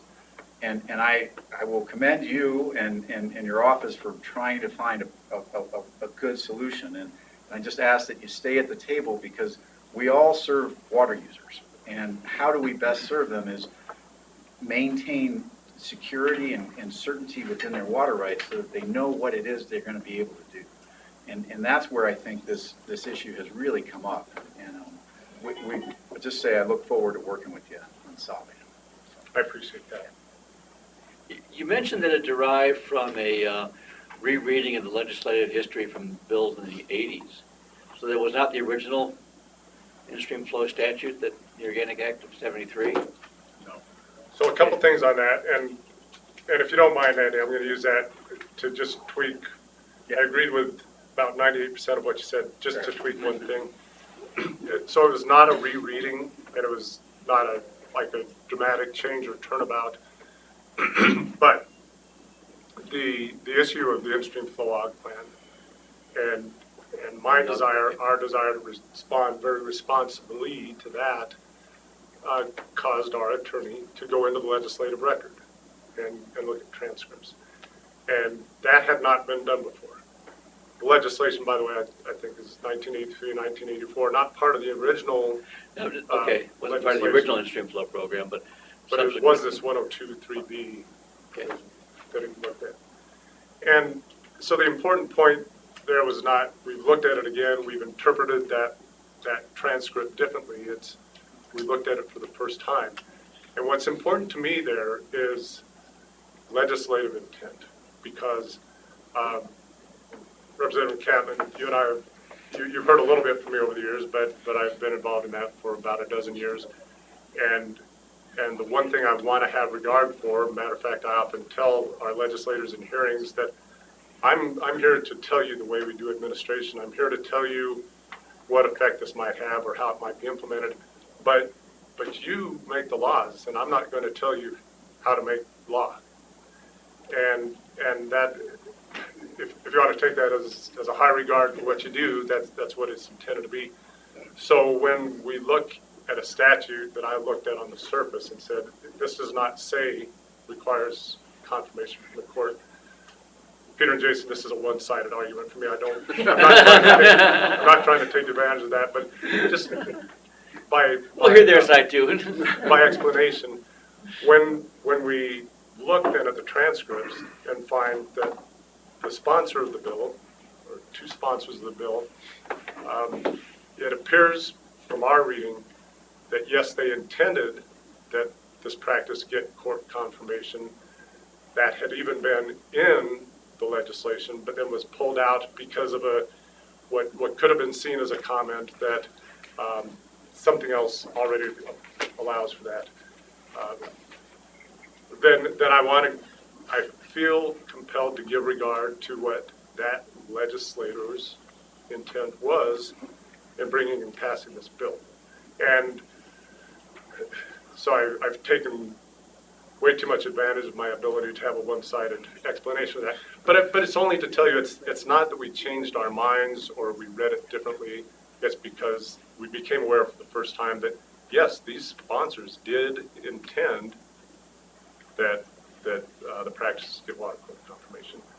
And I'm sorry, Peter or Jason, if you want to say any more about that, you can. But at least that's what our opinion is. It wasn't a change or a rereading. But Kevin, it resulted in a changed application of the law. Absolutely. And that's the uncertainty. 35 years, yeah. And 180 degrees on Right. on my statement. And certainly, just from our district's perspective, when the language was taken out of the proposed statute and then passed without it, we believe that demonstrates clear legislative intent of the entire General Assembly to not require court approval. That's how we read that. And I think it's really, I think our district, that's exactly the point we disagree with your attorney on. So I appreciate that. Yeah, I mean, very much. Ms. Whitmore and then Mr. Albion. I guess here's kind of where we are with it, though. It is, I think, this change after the CWCB staff for decades has gone around the state and said, don't be too worried about that in-stream flow that we're appropriating in your backyard because it doesn't affect historic water rates. Whether it's a change in point of diversion, it's an exchange, it's stock watering, whatever. And now to change that position, I think, as Andy said, it causes a lot of concern, a lot of fear, and I think it potentially erodes the support for future in-stream flow appropriations. I guess here's a question for you. Do you see any potential conversations that would combine resolution of this issue along with, at the same time, discussion about some of these additional legislative proposals that would expand the in-stream flow program even more, causing even more concern given the uncertainty or the change in position on this issue? I'm sorry. Well, I guess I'm just trying to say, I understand. is there a trade here? I understand, and I would encourage the CWCB staff to consider that very question. And part of the reason I say it that way is we're not aligned with CWCB staff on this question at all. Matter of fact, I was in direct opposition from what they wanted to taking the previous position. But I would encourage them to consider those thoughts. Thanks. Okay, Mr. Albee. Don't really have much to add to Director Whitmore's comments because that was what I intended to highlight. And just to say that for water users, this is a trust issue with the DWR and with the CWCB board. And I would hope that they both understand that and can work for some accommodation because there are a lot of water users who now look suspiciously at the in-stream flow program, or look more suspiciously at the in-stream flow program because of this change in approach. That's not lost on me. I didn't say, those are great comments from both of you. I understand that. Well, and my only comment on the legislative history, if Fred Anderson was one of the sponsors, I'd be really surprised if that was really his position. Yeah. But I also, having known Fred and worked with him for a number of years on a number of matters, I never knew him to put together a full, complete sentence. Reflected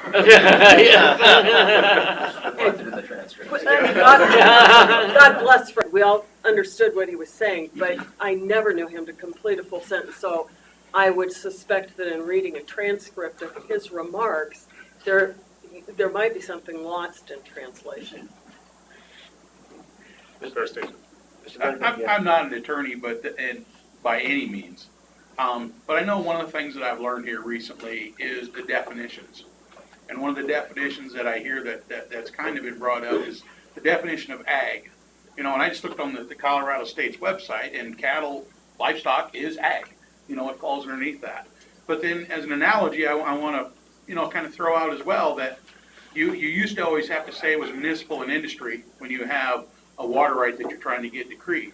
Well, now it's just municipal. And industry is now folded in with that municipal side of it. And I don't know if that was legislatively changed or if that was changed interdepartmentally. I don't know.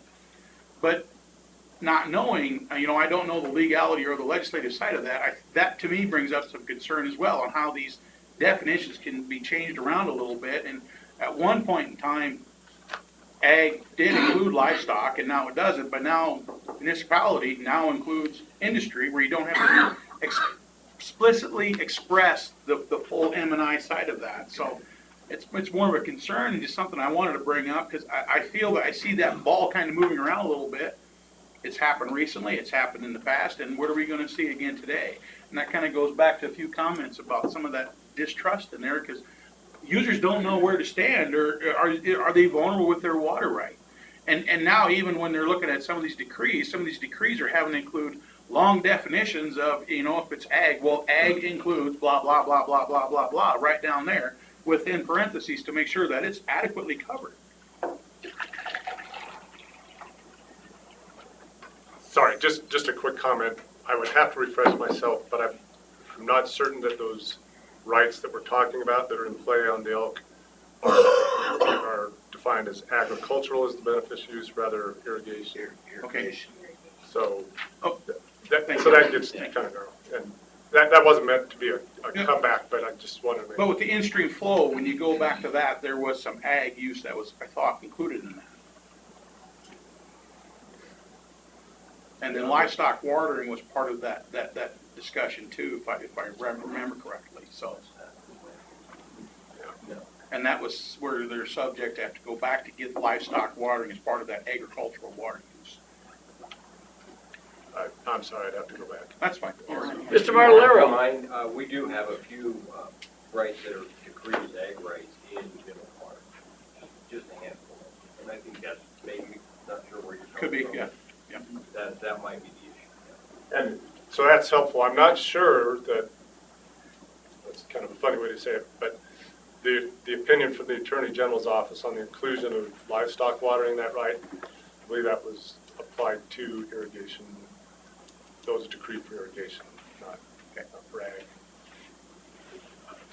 I'd have to refresh myself on that, but I believe that was the case. Any other questions of Mr. Ryan? Dr. Fresca? Very quickly, if I could return to what you shared with us about a group coming together to discuss water speculation. We have a situation in the Grand Valley where out-of-state hedge fund investors are purchasing irrigated farms based on the possibility that they may have an opportunity to participate in and profit from a demand management program at some point in the future. Is that the type of speculation that Senator Donovan is concerned with, or is it some other kind of speculation? I'll leave it to us as a group to maybe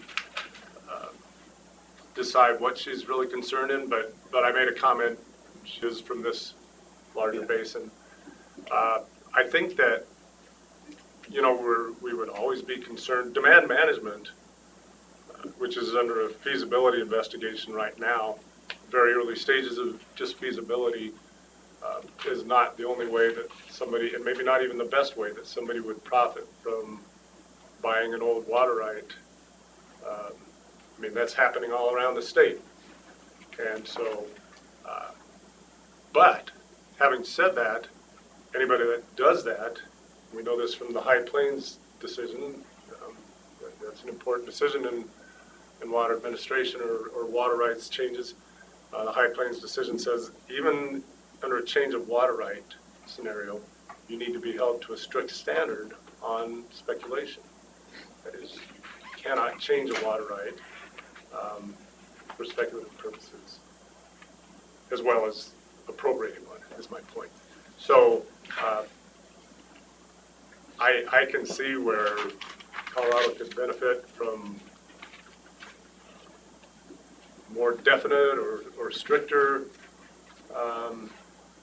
statutory guidance on speculation. I'm not saying I would support that, but that may be what she's looking at. Well, I might suggest to the senator or to yourself that when such a group convenes, it might be helpful to have someone from the Grand Valley that is more acquainted with what's taking place there. So let me tell you real quick, my reading of the bill says that the director of the Department of Natural Resources would select the members of this group or committee. It would include current or past members of the State Engineer's Office, current or past members of CRWCD, representation from the Attorney General's Office, and it may say anyone else that. It says something to the effect of other stakeholders that the head of the DNR or whoever the selector is may choose. I think we might want, to the extent the bill goes forward, make that a sort of more mandatory selection process or requirement of non-state stakeholder participation, similar to the roundtable, something like that. From geographic base. The geographic and use sectors, conservation districts, ag representatives, and so forth. Okay, well, we'll watch to see if that legislation develops. Watch it carefully. Yeah. Thanks for bringing that to our attention. Absolutely.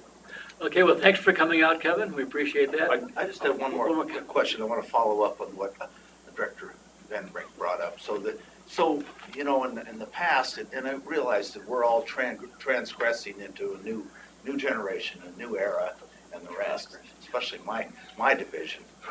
And so, it seems like there's a lot of old water rights that were originally decreed, or even conditional water rights that are out there that were decreed for all beneficial uses. And so now I could be wrong, but it seems like now, and it goes back to what Alan was talking about too, and now we're putting the whole kitchen sink out there. We got to identify each of what those rights, each one of those uses that could be, even though it's the same water and the same water right, and yet we're having to identify what those uses might be. Instead of saying that, well, if it's a beneficial use, it would still be the same water, that we're now having to identify, it seems to me anyhow, I'm not an expert on this, but it seems to me like we're now having to identify all of those uses, especially in our storage water rights, that water could be used for. Now, and let me just ask, when you say you're having to identify, in what context, or who's asking you to identify?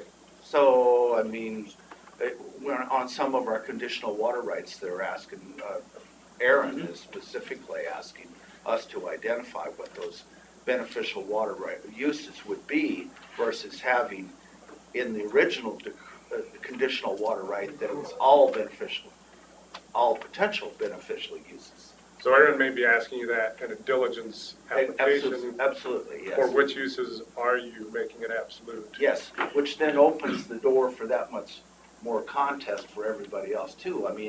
So it seems like it's the same water right and it would be available to any beneficial use. I don't understand why we would be having to identify which those, but I guess it probably, and I answer my own question again, I apologize. So it probably could go back to the speculation concept that you might be speculating on the use if it, by further identifying it. Well, and I think that's maybe a better statement, once again, than what I could have come up with, but, you know, speculation can and will come into play just a little bit, but also just that constitutional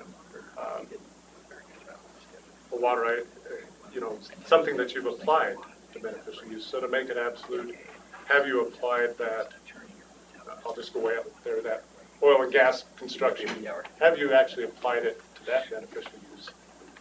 Well, no. So can you make it absolute for that beneficial use? No. Okay. Okay. And so all beneficial uses, I don't think was intended to be a category to itself, that's all or nothing. That's probably not a very good legal analysis. That's the old lazy way everybody did it. Okay, well, thank you, Kevin. You're welcome to come back many times. Alan, you can come back as often as you want, as can you, James. We appreciate having you here. So thank you for having me. I hope I answered questions well. You know, I danced around a couple things, Yep. But I hope to invite me back. Yeah. Thank you. Thank you. Thanks, Yep. guys. Thank you Okay. very much for coming. We're going to take a brief, but let's try a 5-minute break, and then we'll return to finish up the agenda.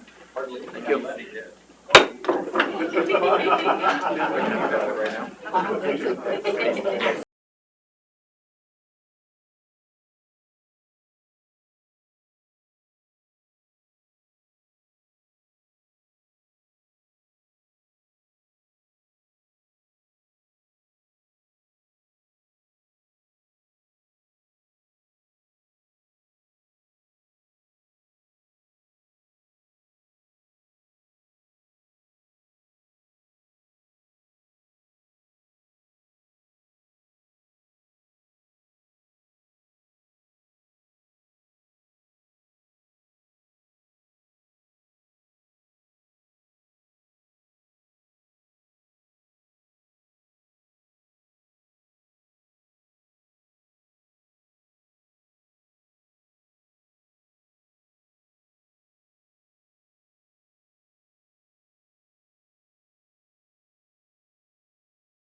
Yeah, we enjoy talking to each other, yeah.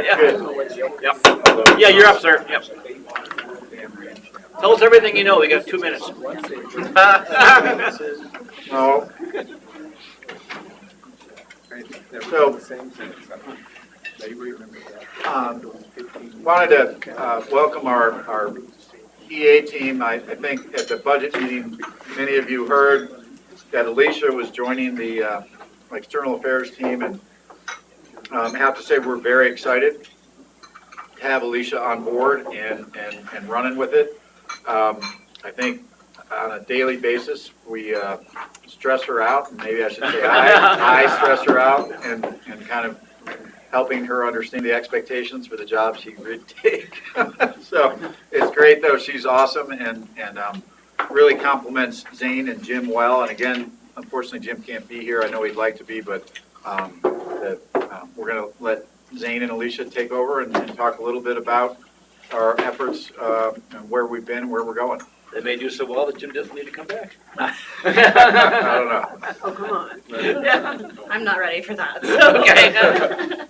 I think at the beginning of this year, the EA team really set out an aggressive plan to move forward with promoting our public understanding of who the River District is and what we do, increasing our audience, and reaching a little deeper into communities that we already serve, and then updating our logo and our general aesthetic across all platforms that we use within the River District. And I believe we've been extremely successful in achieving that goal. And we're not even through the year yet. We've still got 2.5 months to go, and we're not slowing down on trying to accomplish more and more every day. I don't want to bore you with too many of the details, but I do want to highlight some of the things that have gone on at least in the third quarter in an effort to try and save time. Just to let you know kind of what the staff has been up to. We've had about a dozen or more formal and informal presentations throughout the district. To highlight a few of those, yesterday, Director Richard mentioned the tour that happened at Wolford Mountain Reservoir with some of our Grand County officials. We did, we had a meet and greet with our policy director at the Colorado Department of Agriculture here on our back lawn.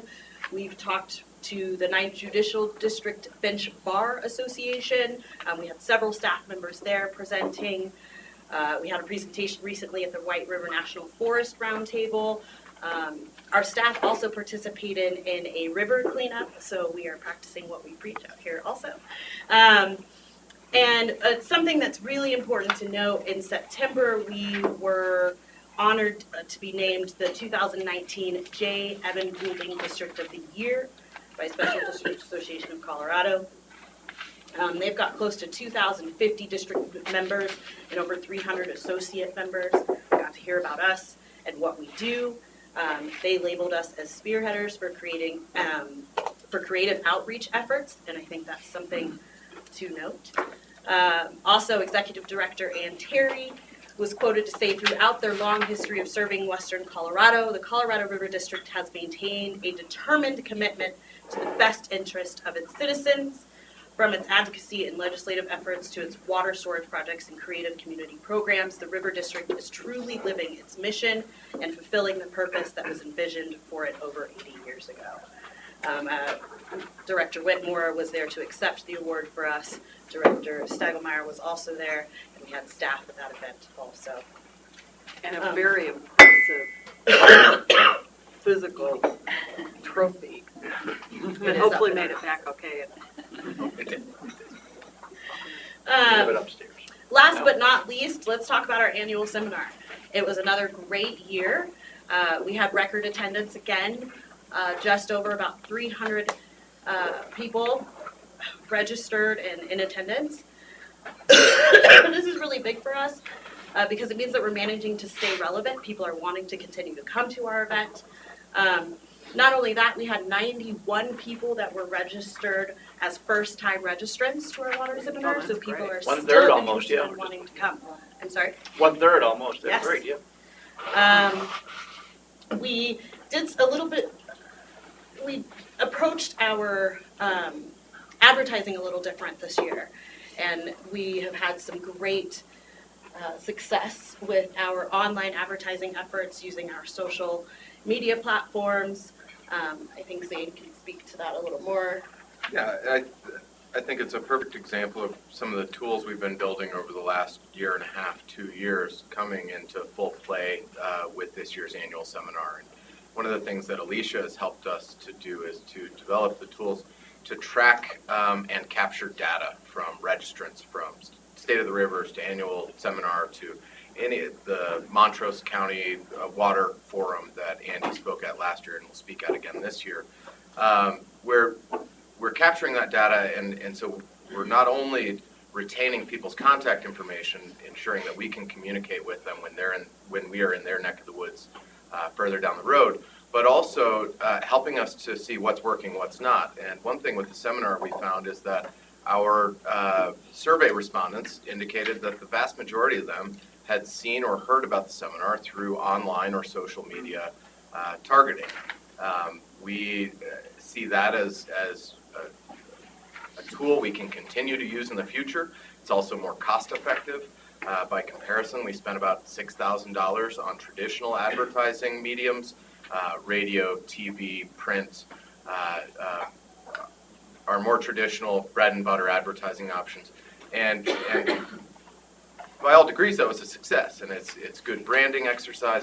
But on the social media side, we spent $200, and we're able to show that we reached 6,500 people directly, with over 300 engagements specific to the seminar. So that's, I think, an indication of a marketing and advertising effort that can be more cost effective for us in the future, and where we can actually quantify exactly who it is we're reaching, where we're reaching them, and capturing their data if and when they engage with us. And I also think It's a brave new world, Mr. Trappy. Capturing our identity. You know, and as we talk about the seminar, I think it's really important to thank our staff and recognize our staff for all of the help that they put in for that seminar. It starts with Jim coming up with ideas on what we can do our seminar on, and then it comes down to groups of us getting together and brainstorming on how we can put everything together, and then it takes the whole staff to actually make the event happen. And without all of us together, it wouldn't happen. So we are thankful that we have EA ambassadors within our organization. Some of the responses that we got from our survey that I do want to share with you, our subject matter is still very interesting and useful. People are finding that our presenters are always engaging. They take command of their subjects. People are appreciative of the wide range of subjects that we cover. We also asked on our survey, are there any specific events in your community where you would like the River District to participate? And for the most part, those that came to our seminar and we got responses from said that they were happy with what they're seeing the River District do. We got a couple of ideas for things we can add for next year. But it seems like from the responses we're getting, they're doing a pretty good job. Looking into the future, the EA team will be getting together and putting a calendar together to set our year up, try to hit areas that we know that we need to hit, do some different engagement activities, and we'll report back on those in January. So it's a very aggressive goal-setting, raising the bar kind of calendar exercise that we're about to embark on with the team at our meeting, probably either tomorrow or Friday. Any questions for me? Yeah, so clearly moving the seminar to a Wednesday and moving it to CMU was not a bad thing. Actually, in the survey, people loved the CMU aspect, engaging with students. Students stopped by quite a bit in our seminar to see what we were talking about, see what's going on. A lot of the responses said they thought that was a great connection to do it at a university. There were complaints about parking, obviously. That was an issue for us, but I think it's okay. Next year, we are looking at going back to Two Rivers, just to deal with the parking constraints. As well as additional capacity. We've filled CMU almost to the brim, and if we want to continue to increase attendance, at the same rate that we have over the last 2 years, then we're going to need a bigger room. And that's a goal that we have at the EA team, is trying to get 350 or 400 people there. Actually, the goal set while you were. Oh, we gallivanting increased around it again. Europe is 450. All right, and I think I think we've demonstrated over the last 2 years that a combination of our traditional outreach along with an aggressive online effort, I don't see any reason we can't hit it. No promises, but we'll do our damnedest. So. Now you know why I make him nervous, so. But clearly bringing in that student element, I think, is a great benefit to the students as well as the rest of us. It is. So we might try to get creative on how to get more students to Rivers or wherever we end up. Last thing I'd mention on the data we captured, we can see specifically in registrants, just by sorting by zip code, that we had great attendance from all 4 corners of the district, as well as statewide attendance. We had significant attendance from the Front Range, as well as folks from out of state. So, but I was very impressed to see that we had folks from Moffett to Montrose and Ouray, and from Mesa all the way up into the headwaters. So. Yeah, I sat at a table with a group of people from Utah. Thanks. Yeah. Alden, you had a question? I guess I'm going to be a continued supporter of doing it, at somehow integrating the next generation, even in another fashion. I've personally done that with my son, and it's proved beneficial for him, just to get that networking and that this is who this individual is. These are all the agencies. Some of these kids don't have a clue what all state and federal and other agencies that are and local counties that are out there. But the event that you guys are creating is doing a great atmosphere to get that youth brought in. And I don't know if there's a way to actually expand upon that to where you can get more interactions between. Need to. Somehow, I think we need to, because there's a generation gap that's happening. And frankly, I'm young. Right. And, you know, when I'm 50, and I look at you guys are my peers. You know? We're old. And I don't mean that to be a negative but that's really the real truth of it, you know? And any way that we can integrate those young ones into the next, we've got to. And I'd like to be a steward with that, and I think the River District would be great to do that. We have also discussed potentially next year, we don't have solid plans for this, but we'll be talking with partners about the idea of doing more community engagement as part of our annual seminar. So maybe the night before or the night after, we work with the Water Center at the university or a collection of partners to put on a family-friendly or a film-based event at the theater downtown, bring in folks that may need much more of a 101 and more of an entertaining experience to learn about who the River District is and the work that we do for them. So we'll be toying with ideas like that, which I think tie into the comments you just made. Well, excellent job. Good. Thank you. And if we You could. got a big challenge ahead of you. We're going to move into the state affairs section of the agenda, and Zane is, as everybody's aware, is taking over for Chris Treese, who you might have heard actually retired. You know, you've heard several references, I think, last night at our dinner from me as well as from others about Chris and the impact he's had up at the General Assembly. And I wanted to, before Zane got into some of the particulars, kind of drive home a couple points that I heard from our legislators at that interim committee, which I think are important for us at the management level of the district, but also for the board to hear. Let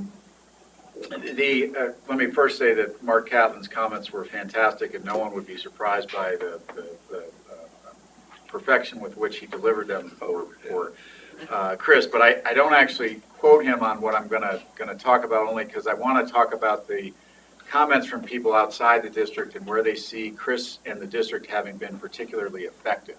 And really, you take comments from people as diverse as Senator Sonnenberg, who will admit that he's never been the best friend of the River District, being senator from northeastern Colorado, and perhaps some might argue in the pocket of Northern Water Conservancy District. We don't generally see eye to eye on a lot of things with him, but What he said about Chris, if I want to get something done, it wasn't the legislators from the West Slope I had to talk to, it was Chris Treese.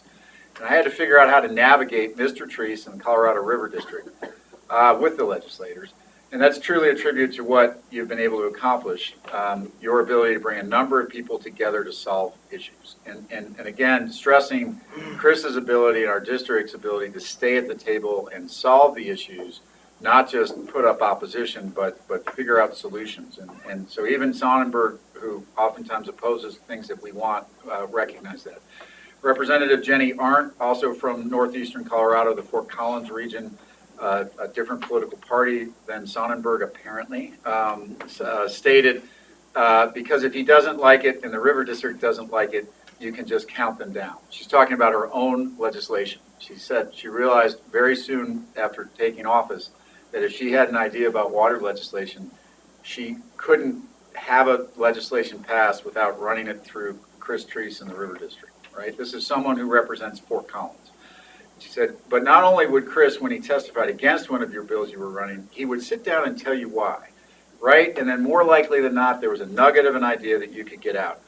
And it just makes everybody better, it makes the whole state come together. And the point, again, from Jenny Arndt is Chris stayed at the table and on behalf of the district negotiated, would pick out points or pieces of legislation that he would say, hey, we could work with that. We can figure that out.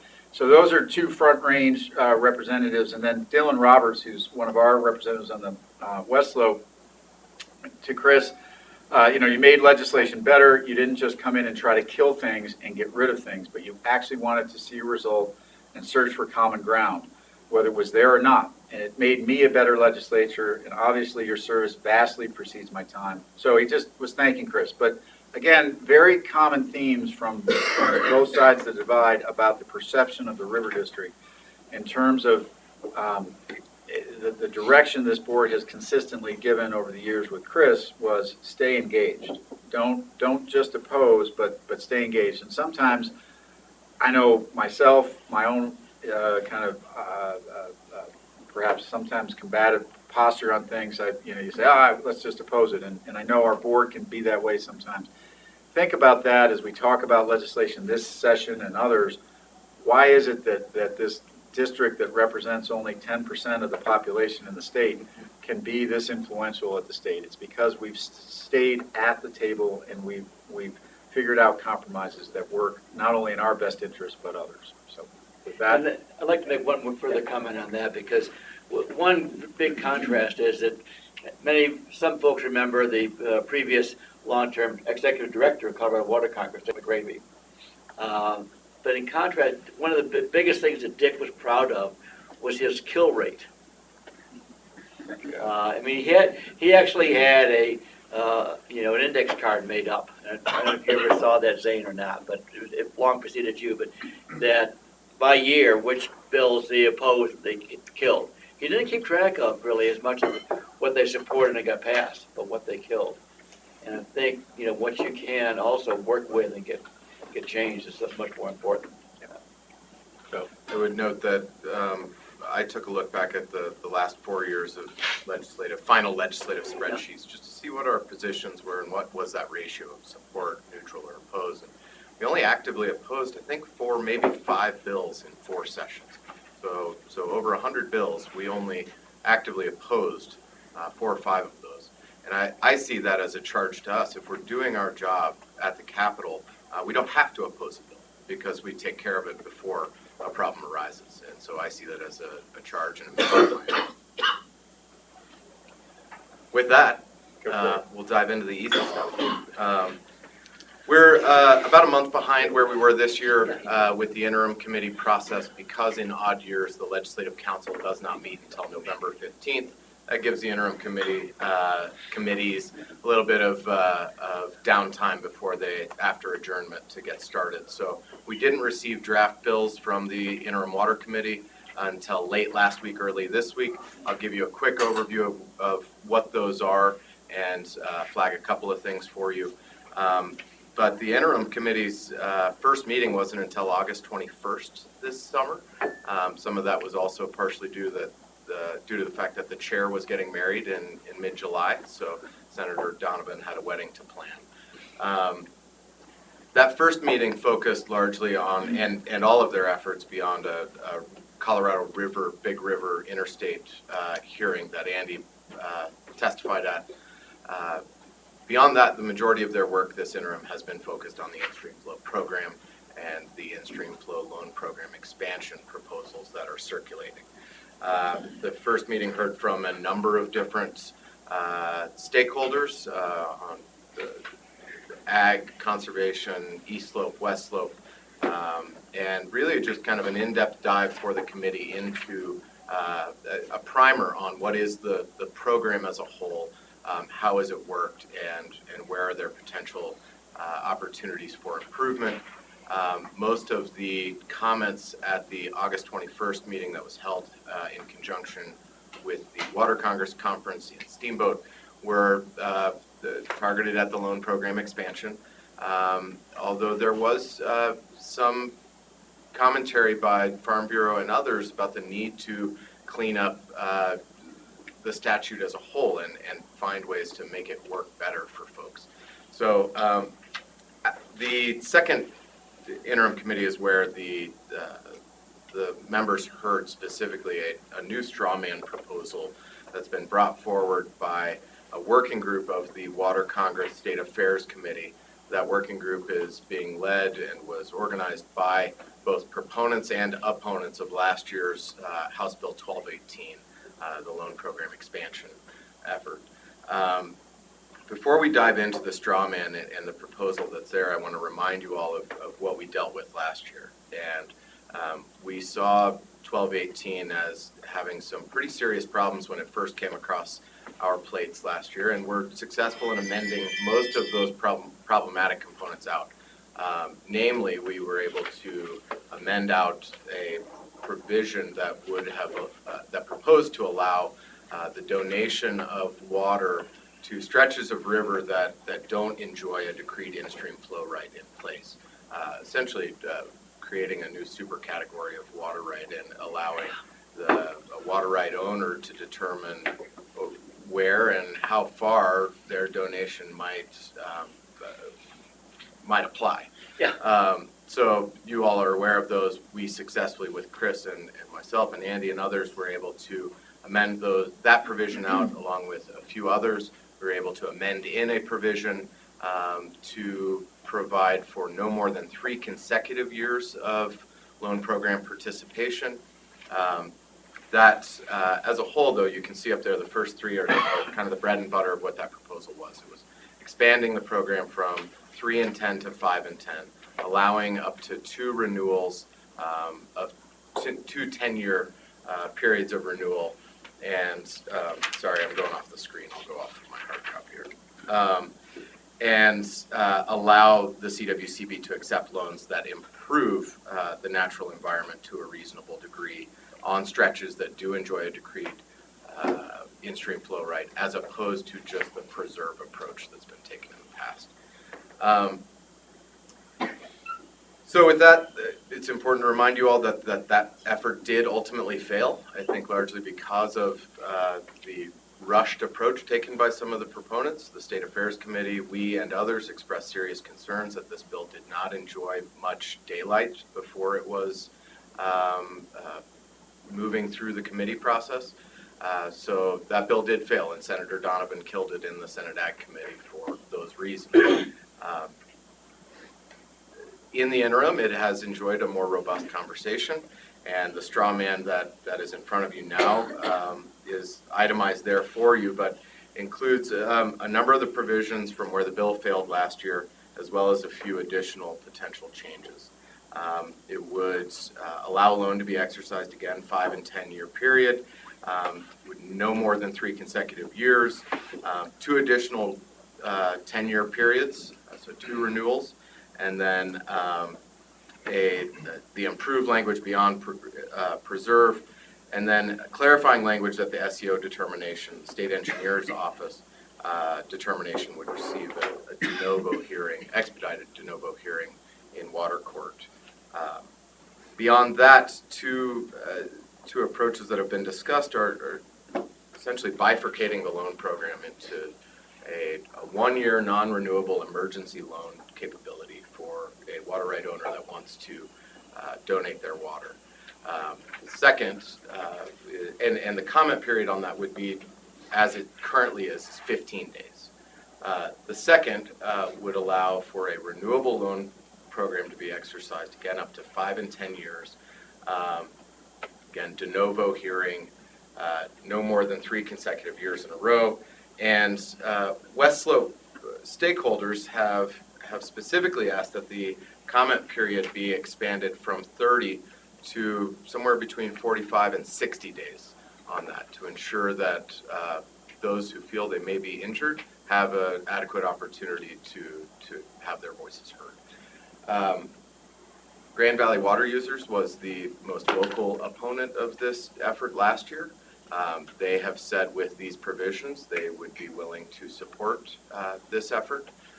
Ute Water is also on board, and we've heard from Tri-State that they would support this as well. We have helped to facilitate the conversations. We held with Jason and Peter a meeting between opponents and proponents from last year. We have not taken any hard and fast positions on this out of a desire to hear feedback from you and a desire to see where the final bill, how it takes shape. So with that, I hope I've adequately laid it out for you. I'd welcome feedback if you have any, otherwise we can move into other areas. Yes, Mr. Fleming. Thank you, Mr. President. Thanks, Dave, for that introduction. One of the things it's important when we talk about the in-stream flow program is the terms that we use, and the loan program, it should be distinguished. It's both us and everybody that talks about it, but from the acquisition program. You know, the acquisition program as it exists today, when you have a donation, full, not a temporary donation, but a donation of a water right for in-stream flow purposes, the concept there is you're either selling or giving that water right to the CRWCD, which then takes that water right and goes in and changes it in water court. Under the laws that exist today, they can use that for in-stream flows to help protect the natural environment to a reasonable degree. They can use it to improve the natural environment, and they can use it for in-stream flow purposes to improve the natural environment in stream reaches where there is no current existing in-stream flow. So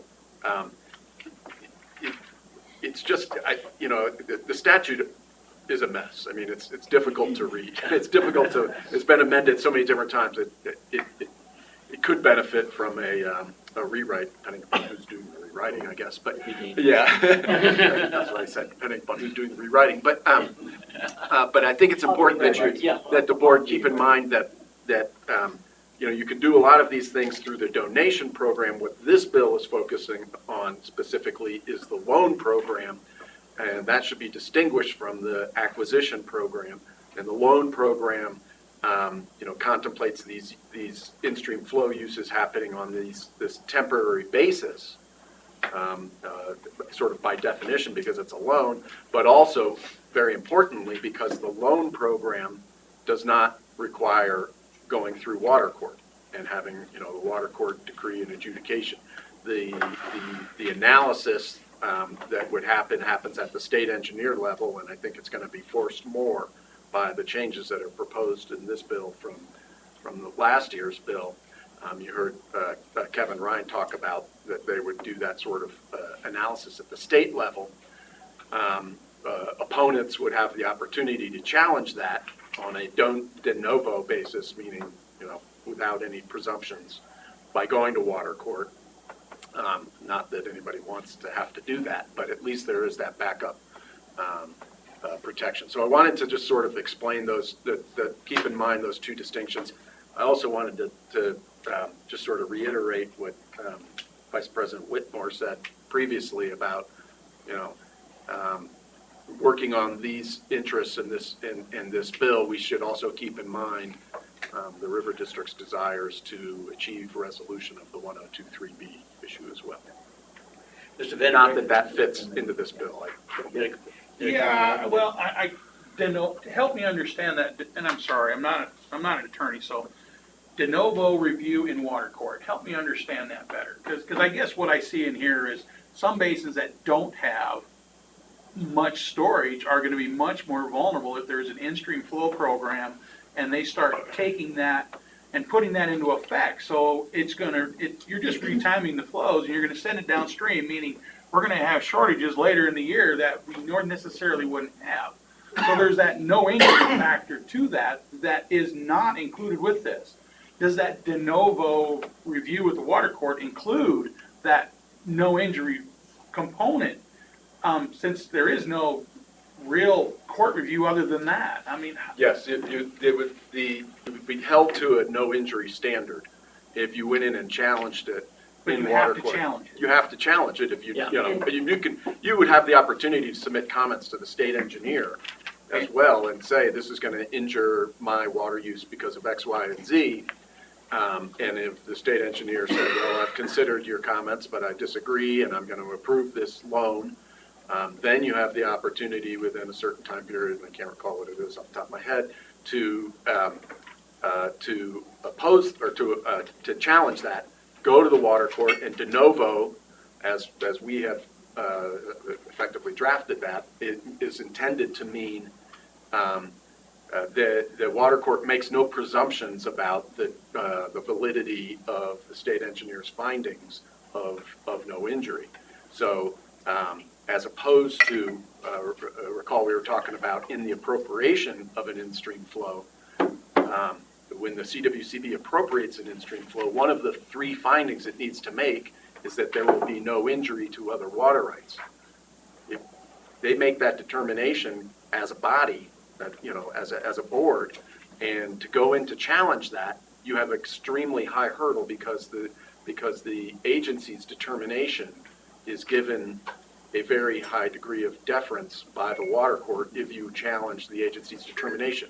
In this in-stream flow program, or in the loan program as contemplated under the draft, you would not have that substantial high burden. You would have, the court would be looking at it as though it were looked at the first time, and that's what to know. Now, with that, do they do the notice of a loan program? Would that be noticed in the paper, just so that everybody can kind of see that as well, or No, I follow don't the think same it's, way that it does well, today? that CWCB may have their own.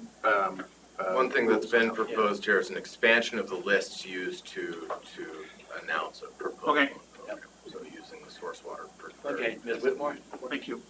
I'm just wondering, it may be de novo in water court, but if the objector, essentially, the person who thinks they're being injured, is the one who files the application for that in water court, wouldn't that applicant then also have the entire burden of proof?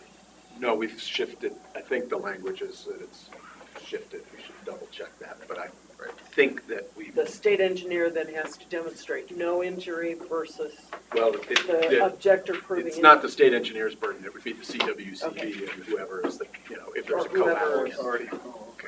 All right, but my other concern, I guess, is 30 years doesn't seem to me to be very temporary. Yes. 5 years in a row. Isn't that speculative? Well, they can't do it They can't do it 10 years in a row, they can do No, 5 but years they in a can row. get 30, but you, 2 years, the following Yeah. year. No more than 3 consecutive years, including renewal. but you still got a loan that can be renewed for a total of 30 years. That's not temporary, that's, So even if you have 2 10-year periods. I mean, Sorry, Director. Yeah. Well, I was just gonna say, no. the extension of the period of time is problematic if the loan goes through in a way where it's causing a problem of an injury to somebody and it wasn't addressed. And some may also say, well, it's a problem because it means that, my neighbor's, the ag land is being taken out of production for a certain number of years, and for a longer period than under the existing statute, and that's something that the board has expressed concern about for sure. the countervailing argument, I think, that some people that you might hear is that, well, if you don't allow people to do this loan on a temporary basis, then they'll just do it permanently. That may or may not happen. So, that's what the whole conversation about ATMs and everything is all about. That you have to make it easier to loan water use for transfer to other uses, whether it's in-stream flow or municipal, on a temporary basis, so that you're not forcing that water out on a permanent basis. Whether that's a valid position or not, I don't know, but that is sort of one of the countervailing points. Mr. Alvey and Mr. Gray? Two things. I mean, we probably should call a spade here. If you're taking your water and taking it off the land for 15 years out of 30, you're not in production. So, I mean, we can call it whatever we want, and a loan may have some benefits over a complete donation, but I'm not sure what they are.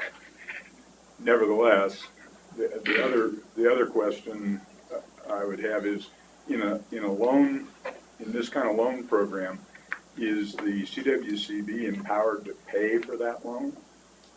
The CRWCD has the authority to pay for loans. I don't know the specific fund that they use. Often somebody else pays for it and facilitates. But that's acceptable to, yes. Maybe DD will allow more, they can buy more of those loans. Mr. Gray? I guess I see this, I have the same concerns as Tom and we've all expressed, but I see this as an opportunity to shift the focus of always taking water off the land for in-stream purposes. And I think it's a chance to draw the distinction between stored water that's unallocated and water that's on the land. And, this, even with this expansion, it's still going to inhibit stored water that's stored in priority when it's free river conditions, like most of our, all of our reservoirs, whether it's Elkhead or any of them.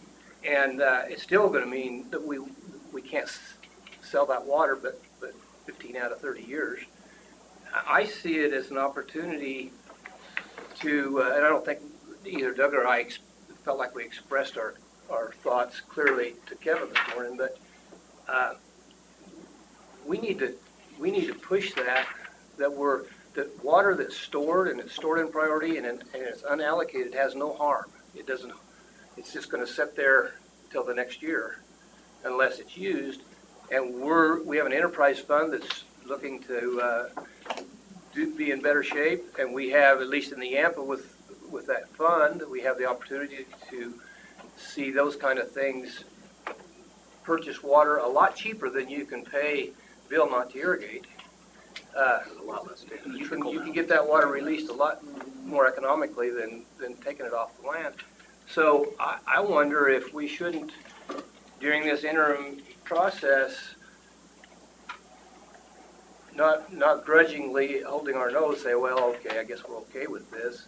Add some ability to separate stored water from this on the land type water, and try to shift the focus of the people who are really concerned about in-stream flows to the stored water and away from the removing water from the land. And maybe I'm oversimplifying it. Maybe there's issues that we need to think about, but I think we as a river district could help ourselves and could help the in-stream flows and could reduce the harm to agriculture all at the same time.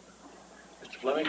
I agree with everything Director Gray said about using stored water to help with stream flows. It's just much less disruptive to the agricultural economy and other users than taking water off the land. If it's available, it should be used for that purpose. My only reason to comment further on that is to clarify that the river district's reservoirs are decreed to include uses, fishery uses, recreational uses already where, Others aren't. yeah, we don't necessarily need this statute in order to lease our water for those purposes. No, but we're being inhibited by, I mean, it was 3 out of 10, now it's still gonna be 5 out of 10, even then. That's to take advantage of the loan statute provisions that allow the water to be used, say a water right decreed for irrigation to be used for in-stream flow purposes. We would take the position that our decree for LCAD Could be released specifically can be released for those purposes without a change of water right. It's different than Stagecoach. Correct. And what the Upper Yampa is dealing with. But there's other We water. have Yes. excellent There's counsel. many other sources. Oh, yeah. Water. Okay, Mr. Catlin, yeah. Well, stored water, I understand maybe they ought to split those two and make them specific to that versus off the land. I don't know if any of you noticed that 3 out of 5 or 5 out of 10 look an awful lot like fallow program. Yeah. Same numbers. This is, I think this is going to be one of the things that's used in the fallow program. With the idea that it's okay that the state of Colorado can come in and compete for water with, state money or donated money from Nature Conservancy or anybody else. Seems to me they have, it's kind of like, it's almost, in my opinion, it is a version of speculation. Because they're taking it off the land, and what's happening with us is every time we go to the legislature, we're only talking about a little bit of water. But every time we talk, a little bit more moves away from ag in one way or another. They look at us as a living reservoir. All we really need to do is just close our head gate a little, 20% maybe, this year. And that won't hurt anybody. But we're in the process of still looking at secondary problems with the fallow program. I think these kind of programs, this one particularly, is more in those high country places than it will be down in my area. Because in my area, it's going to be the fallow program more than likely. But it may end up being folded in underneath there, and I think we ought to be really careful about it. And the other thing I wanted to remind you, and maybe some of you didn't know that, but 1218 wasn't brought to the Rural Affairs and Ag Committee. It was brought to the Energy and Environment Committee. And I asked to substitute into that committee. And it got hot.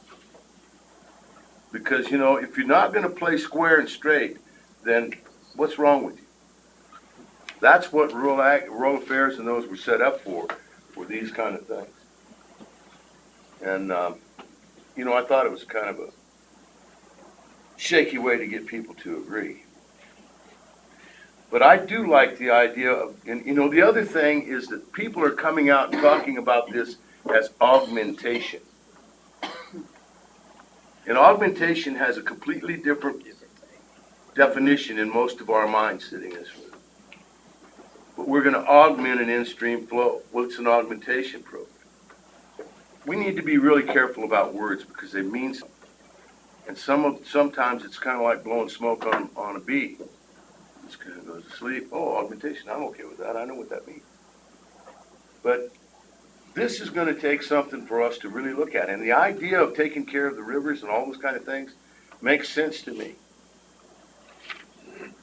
But in reality, what Tom just said is that these are outfits that are not in production. It doesn't matter probably if they make a production off that ranch. Because it's actually to take a picture of. And as long as that grass is green and the fences are stretched up and it looks like a ranch, that's really what it's about. But the river running, down the creek is really, what they would like to do. And as long as it doesn't get dry, is really what it's about. Now, producer ranch down below him may end up having a problem. That's one of the things we talked about with Mr. Trampy. But we need to remind people that if we take the water off the surface of those ranches and just let it run in the creek, later in the fall, that percolation is not gonna be there either. And will that cut back some of those flows where you want them to be?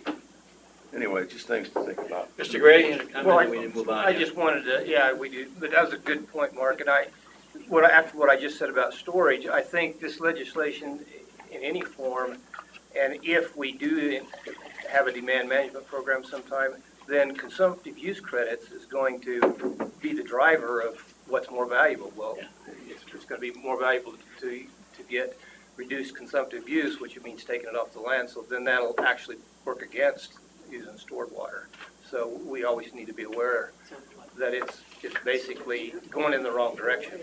Stored water doesn't. You know, it's just one observation. About 30 years ago, Aurora had a very aggressive fallowing program in the Arkansas Valley purchase. And they had, in court case, an awful lot of requirements put upon them, to maintain that program and the fallowing and revegetation and everything else. There are an enormous amount of requirements to put upon Aurora to continue that program. So we're kind of ignoring that now. Dane, can you move on? Yeah, you see the proposed, or the forecasted budgets and economic numbers released by Legislative Council. Short story there is, as of now, they expect to have a 6.3% more to spend or save in the general fund than what was budgeted to be spent and saved in fiscal year 2019.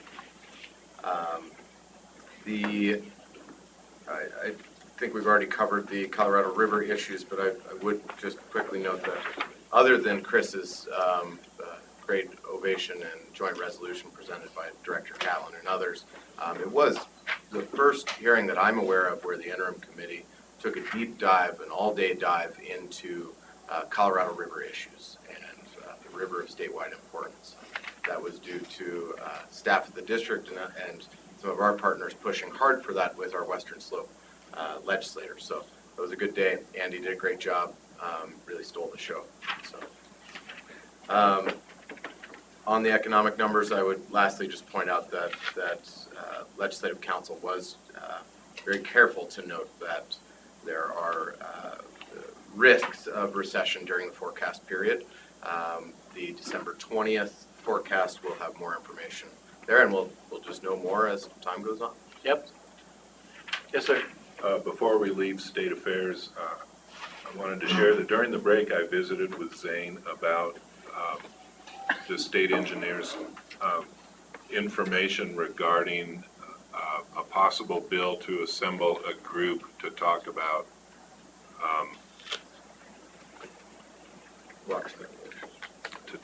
the subject of speculation. Yeah. And Zane has some insights on that. So I thought I'd ask him to share those with you. One of the 6 bills being proposed by the interim committee is a study bill that would study potential ways to strengthen the state's anti-speculation laws. That's being brought forward by the Senate Ag Chair, Senator Donovan, one of our senators here in the River District. We had conversations with her leading up to her request for this bill. And I think in short, it's a bill that will, if it moves forward, it will request a working group that's consists of 1 or more current or former staff members from Department of Natural Resources, CRWCD, the courts, the Attorney General's office, and the State Engineer's office, as well as potential for public input or stakeholder input as well. It would be a year-long study, exactly as I said, to potentially strengthen anti-speculation laws. I will put the blame on our general manager for this. He, during his testimony to the interim committee, did discuss some of the concerns we have with speculation here, specifically in the Grand Valley. I think Senator Donovan heard that and wanted to do something with it. So we're going to continue to have conversations with her and work with her to make sure that that's as good as it can be. We do appreciate her proactiveness. I will just say that I also asked and identified that we didn't think that we were not making any requests for legislation. It was just, Yeah. Did you That- ask for the right thing? Because you're gonna give a response. We didn't ask for any legislation. In fact, we were very clear at the beginning of not only my testimony, but others, that we weren't asking. But when you raise a compelling issue with legislators, that you're likely to get a response. Apparently, that's true. Okay, Mr. Munger? So just quickly back on the loan thing, and I'm trying to get my arms around this whole thing and the impacts and Mark, I really understand your comments too. I guess one of the things that kind of concerns me about this, that could be exercised in the, so we were talking about emergency loans, and then we had the Westlaw comment that it should be, the comment period would be 60 days. Well, hell, by then, we're into. On renewable loans. On what? On renewable. Not on emergency. Yeah. Not on the emergency. So it's bifurcated in which you'd have an emergency 1-year loan, non-renewable, Oh, okay. with a 15-day comment period. And so then I guess my question on that, so then I assume one would want to set up a loan program and go through, then have the comments made, and so it could be exercised or not exercised. Correct. Is that correct? Okay, well, thank you. I didn't Mr. understand. Vanderbrink, let's make it quick, we need to move on. Yeah, I got the anti-speculation. I mean, I guess I'm on both sides because I kind of see some things with that, but as we move along, I really want to stay a little bit more abreast of that because, I mean, we've got substantial industrial on the White River that, you know, we've got 600,000 acre feet. But the other side of that is when you're doing municipal development or you're doing projects of substantial, I mean, we've heard the term speculative in too many areas, in my opinion, that when you're building a dam, you don't do it for a 20-year speculation or outlook. You're doing it for 100 years, you know. And when the municipalities are putting in some hard infrastructure, they're not doing it for 20 years. They're doing it for a 50-year plus outlook. There's a lot of concrete that's involved in rebar. And I don't know how far they're going to go with that, but I know that's been part of some of these discussions to where they're trying to pin down these communities as well on their water rights. That's speculative when you're looking out going that far. Well, wait a minute. How come I can't look out to 50 years when that's really, when I'm looking at depreciation, it depreciates out after 50 years on some of this stuff. So I appreciate that. if you put more into that, I would like to at least stay more abreast of that speculation side. Yeah, we'll keep tracking it closely. Thank you. The last interim bill I want to note, it was brought up by, there are more, and we'll discuss that after the interim committee has decided what to do with them, but the well inspectors bill that was mentioned by the state engineer. I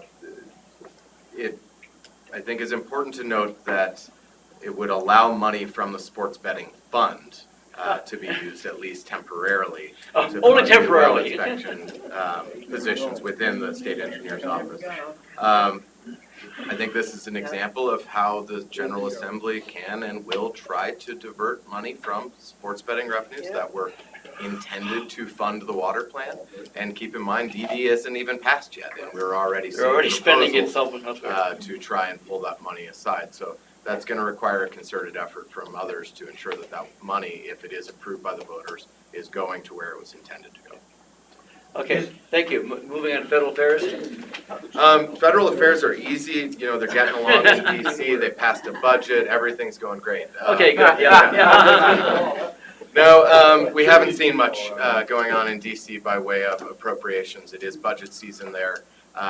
We had expected at least an attempt to pass a energy and water minibus to try and get those appropriations done for interior, energy, and others. Most of those bills have passed with bipartisan support in the House. The Senate has not passed a single appropriations bill as a complete Senate yet. The bright spots there are that the Interior Appropriations Bill passed unanimously out of committee earlier in September. The numbers, and as I said in my memo, it's a shame that the budget breakdown, the continuing resolution discussions, and the standoff that will occur in November is likely going to affect many of our priority programs because the numbers do look good.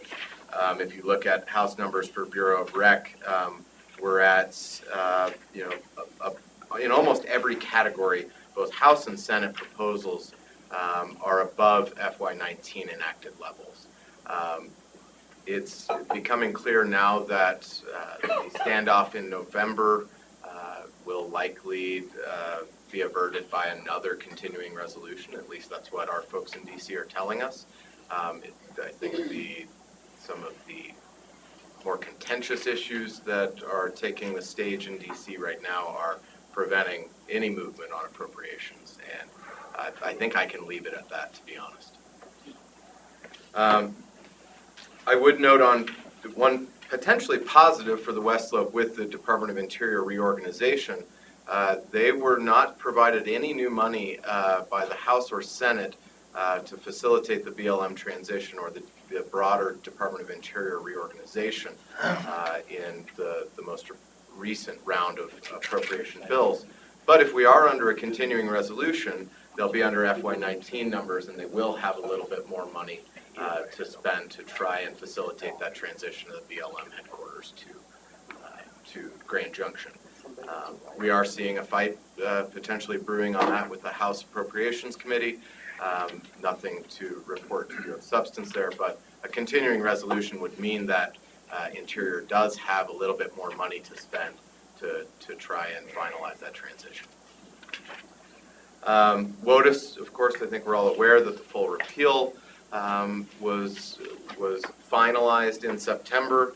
The administration has indicated that they intend to implement revised clean water policies before the end of the year. And as we would all expect, they're likely to be far less inclusive than the Obama-era policies. Any chance they could be passed, or I guess you'd say be successful? I believe so.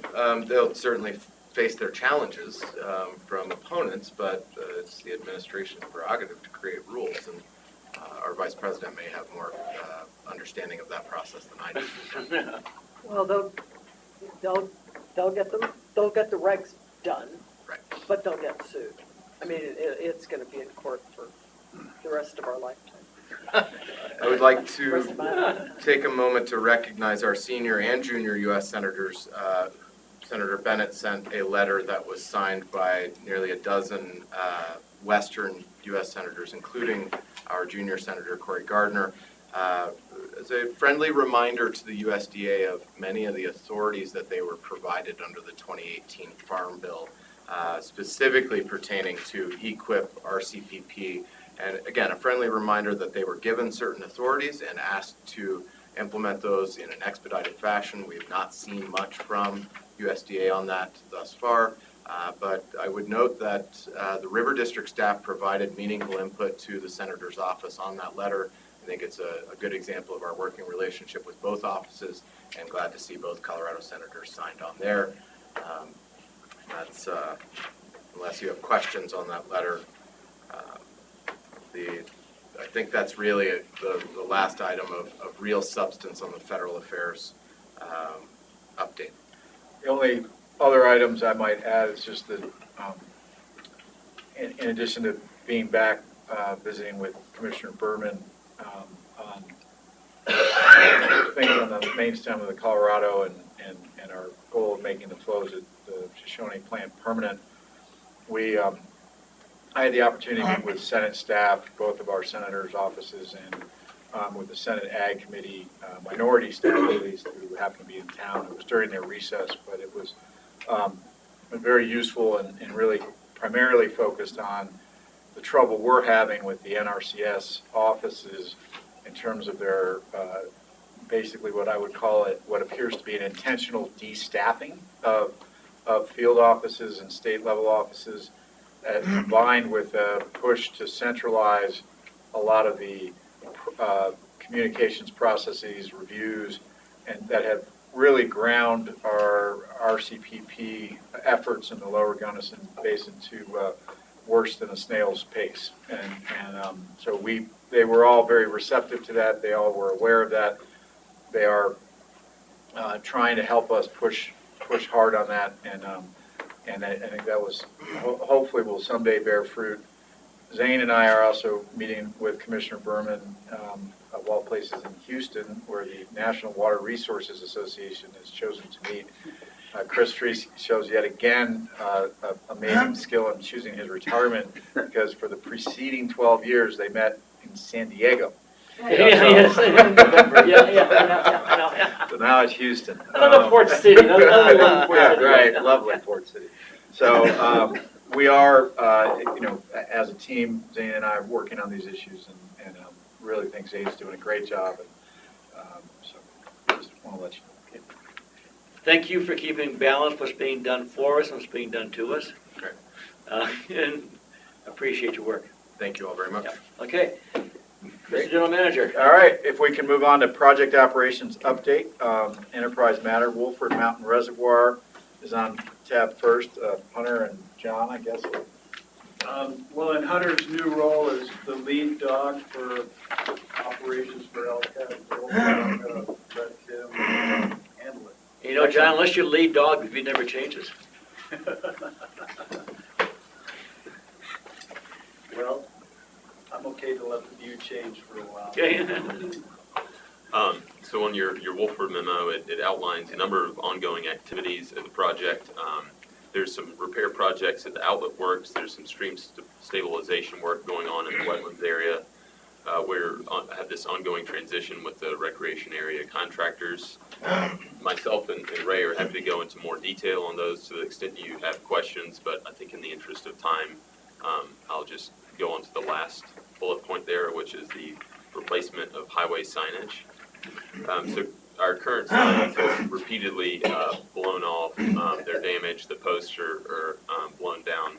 Director Richard can probably speak to some of the wind conditions in that area, but they don't treat signs well. So we put out requested bids. We received 2 bids for new signs. The design is much more resilient to winds and hopefully will last a lot longer. We're actually recommending going with a contractor who had the higher bid amount, but that's because his proposed design is vastly more resilient and a burlier design. So that's our request to you, is authorization to enter into a contract with Road Safe Traffic. Do we need a new sign permit to put that up, or is the existing sign permit sufficient? That's part of our contract with They get the the sign contractor, permits? Okay. is that they handle permits. Okay. How much higher is it? Excuse me? How much higher is it? About 10%. So I don't know the exact number, but it was about 24,000 versus 26,000. Okay. It's not a lot, and honestly, just the process of going through designing and building a sign, you might as well build it right. Yeah. Yeah. Well, just, the words considerably greater, Yeah. Some of us panic on that. I think the memo was corrected words in saying slightly higher than the other, but you did just say considerably. Did I? Okay, I think Considerably stronger. the stronger, yeah. The design is Still be much stronger. more for an Okay. incremental cost. Right. Yeah, sorry about that. Well, So we would be looking for a motion. Yep, the new So logos. that's an action item. Yes, one action item. And do we have a motion to enter a contract for sign So moved. replacement? Second. Motion by Catlin, second by, was that Vanderbrink or? Yeah. Okay, you got the assist. Any further questions or discussion? Hearing none, all in favor say aye. Aye. Opposed, same sign. Thank you. And then the second memo is the LCAD memo. There's, I want to make one comment on Wolford. We did receive a very nice letter from the Millers. They've been partners with us up there for 18 years on that, and it's been a good operation as far as I've seen. And, we're moving on to someone else now. It's good. So, and the next memo is the LCAD memo. There's 2 items there. One is evaluating the status of our mitigating wetlands impacts. Hopefully we'll have an update at the next quarterly board meeting. That's just a heads up that they're performing that work. The next item is related to damage of a guardrail near the spillway at Elkhead. Fortunately, our partner, the city of Craig, has the capacity to do that work themselves. So just a couple updates if you have questions. Otherwise, I think that's it. I just want to again thank Hunter and Ray and the rest of the staff, which went beyond the technical wing this summer in getting all of the work done at Wolford. The on-site crew and the crew that's located here did a tremendous job and really stepped it up there, getting the outlet works into a condition that we can all be happy about and know that it's working. And we're doing one additional valve replacement. I believe it's scheduled for next week, and that will cap off the year's work. And we're pretty excited about that. Yeah, there were 10 significant items that were accomplished here up there, which is pretty good amount of work. It was a busy Yeah. time, Busy and season, as yeah. was mentioned at the budget meeting, Ray became a resident of Grand County for a while up in Kremling, and he's back in Garfield County. I won't make a comment one way or the other who won on that, but so, anyway, we appreciate Ray being willing to be up there. So. Yes, sir, Mr. Munger. So, quick comment on the guardrail and the rest. So we end up replacing some every year. That's what we probably all of us counties do. And again, it's one of those things that mobilization costs you 3/4 of the price. It isn't even the fixing the thing; it's getting them there. And I appreciate Craig being able to fix that. But I guess, and I don't know how many guardrails we end up having that are our inventory. Is this about the only one, or do we have some over at Wolford as well? There's some guardrails at Wolford, but the public doesn't travel on those roads. So the dam crest at Elkhead serves as a county road. Right. The county road doesn't have a legal existence there. We allow that public travel. And so the guardrail has had some dents over the years. This is the most significant impact. And you're right. Somebody kind of backed over that one, but well, from snowplow. No. So I thought it was from snow plowing, and I was assured that the snowplow guy had pictures because he didn't do it, and he knew he would be blamed for it. Yeah. But you're right. The cost of mobilization, the guardrail contractors are not available on the West Slope. They come out of Denver, and so we would pay a day travel each way, and then for the work to be done to have this fixed. So it was really quite a windfall to have Craig say, yeah, we got the parts, we can go fix that. So, and the reason why, if we have opportunities like that, I mean, we have these guys come into our county every year and fix a small section. We could add on to the contract and an add-on thing if we knew in advance before we went out to bid for it, that they could tag on to our bid or somebody else's bid in Grand County, even for Wolford or whatever, too. I just wanted to keep that in mind. We did have, So what I heard, Moffett County explored that with Route County on our behalf, and it wasn't coming together, and Craig stepped up and filled the hole. But we did go that route because, y'all have the same issues, and Moffett County has a very small amount of guardrail. They're not fans of guardrail on any kind of hill, and so they don't really have a budget or skill, but we tried to team up with Route County through our contacts at Moffett County to bring the contractor. Just wanted to make it available. Yep. Thank you, sir. Mueller, all right. comments, okay? Okay, thank you. That Thank you. concludes your prepared reports, prepared comments? Yes. Yes. Thank you. The next item on the agenda is a water supply contract with the town of Minturn. Jason, do you want to Tee this up. or do you, or John? I'm sorry, John will probably, John, go for it. Okay. And I just want to point out that requesting council is here. Megan Thank you for coming, yeah. And- Yes. Well, my name is on the memo, but I will give Jason credit for writing the memo because I drafted it up and then immediately went on vacation, and so he got the privilege of finalizing it. We had discussion before about raising our Eagle River contract amount temporarily from 20 acre feet to 50 acre feet for an increment of time.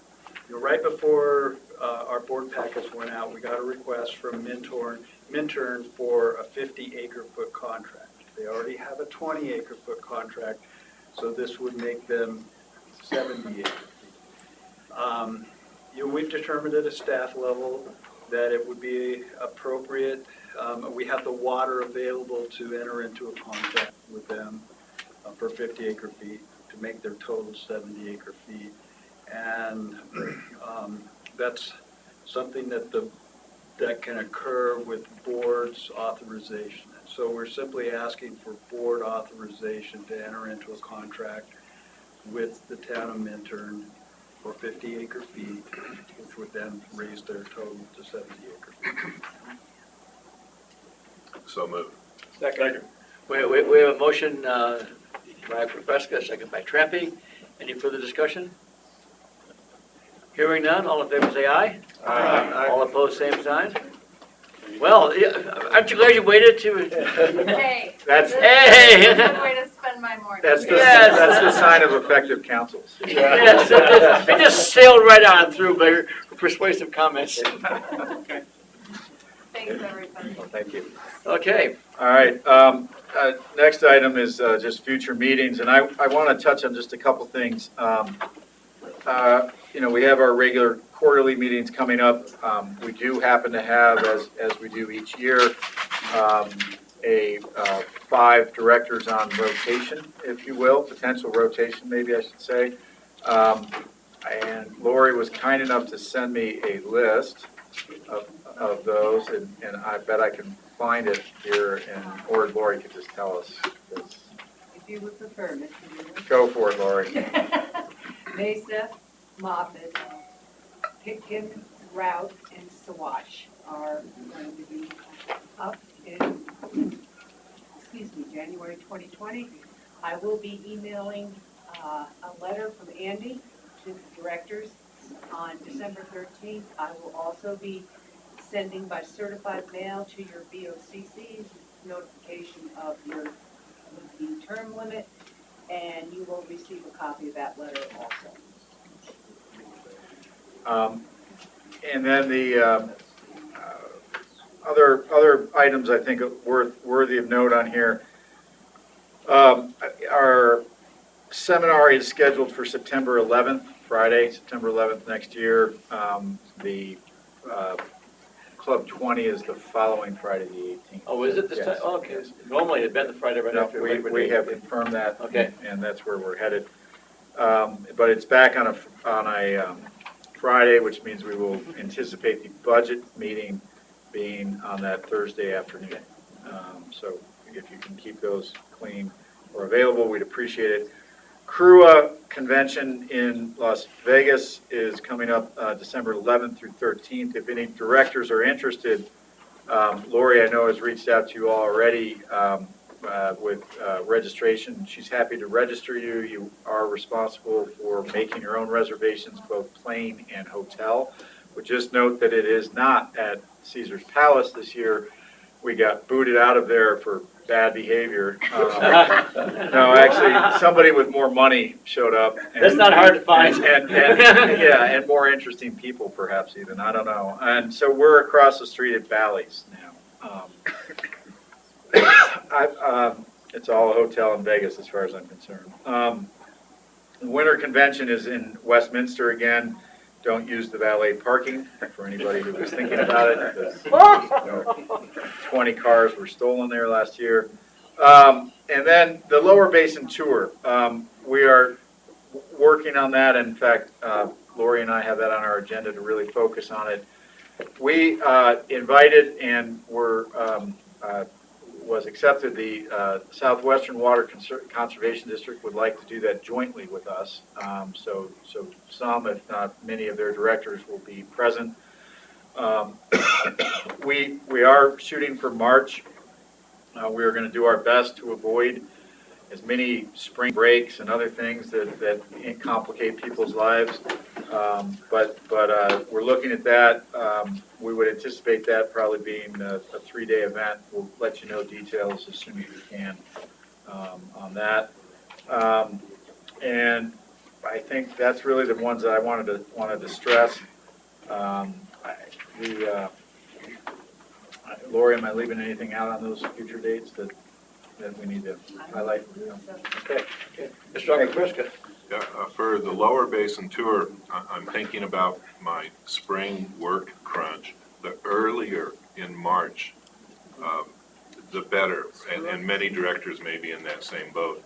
And that may also help more with avoiding spring break. Right, and I think spring and, March and early March in places like Gunnison is still heavy winter, so maybe Bill will be willing to join us. That might help. Figured I better leave my seat to somebody else this time. We'll see.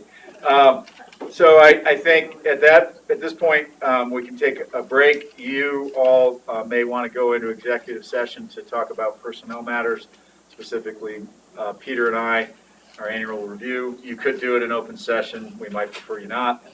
But if you can, there are box lunches upstairs, and what I might suggest to you is if you were to take a break, grab a box lunch, come Bring it back back down down. here, yep. You guys can have your discussion amongst yourselves and then summon Summon you the one at a unlucky time, fellas to come down and talk with you. Yep. So let's take 10 minutes. Be back down here by 10, 12, 10. Thank you.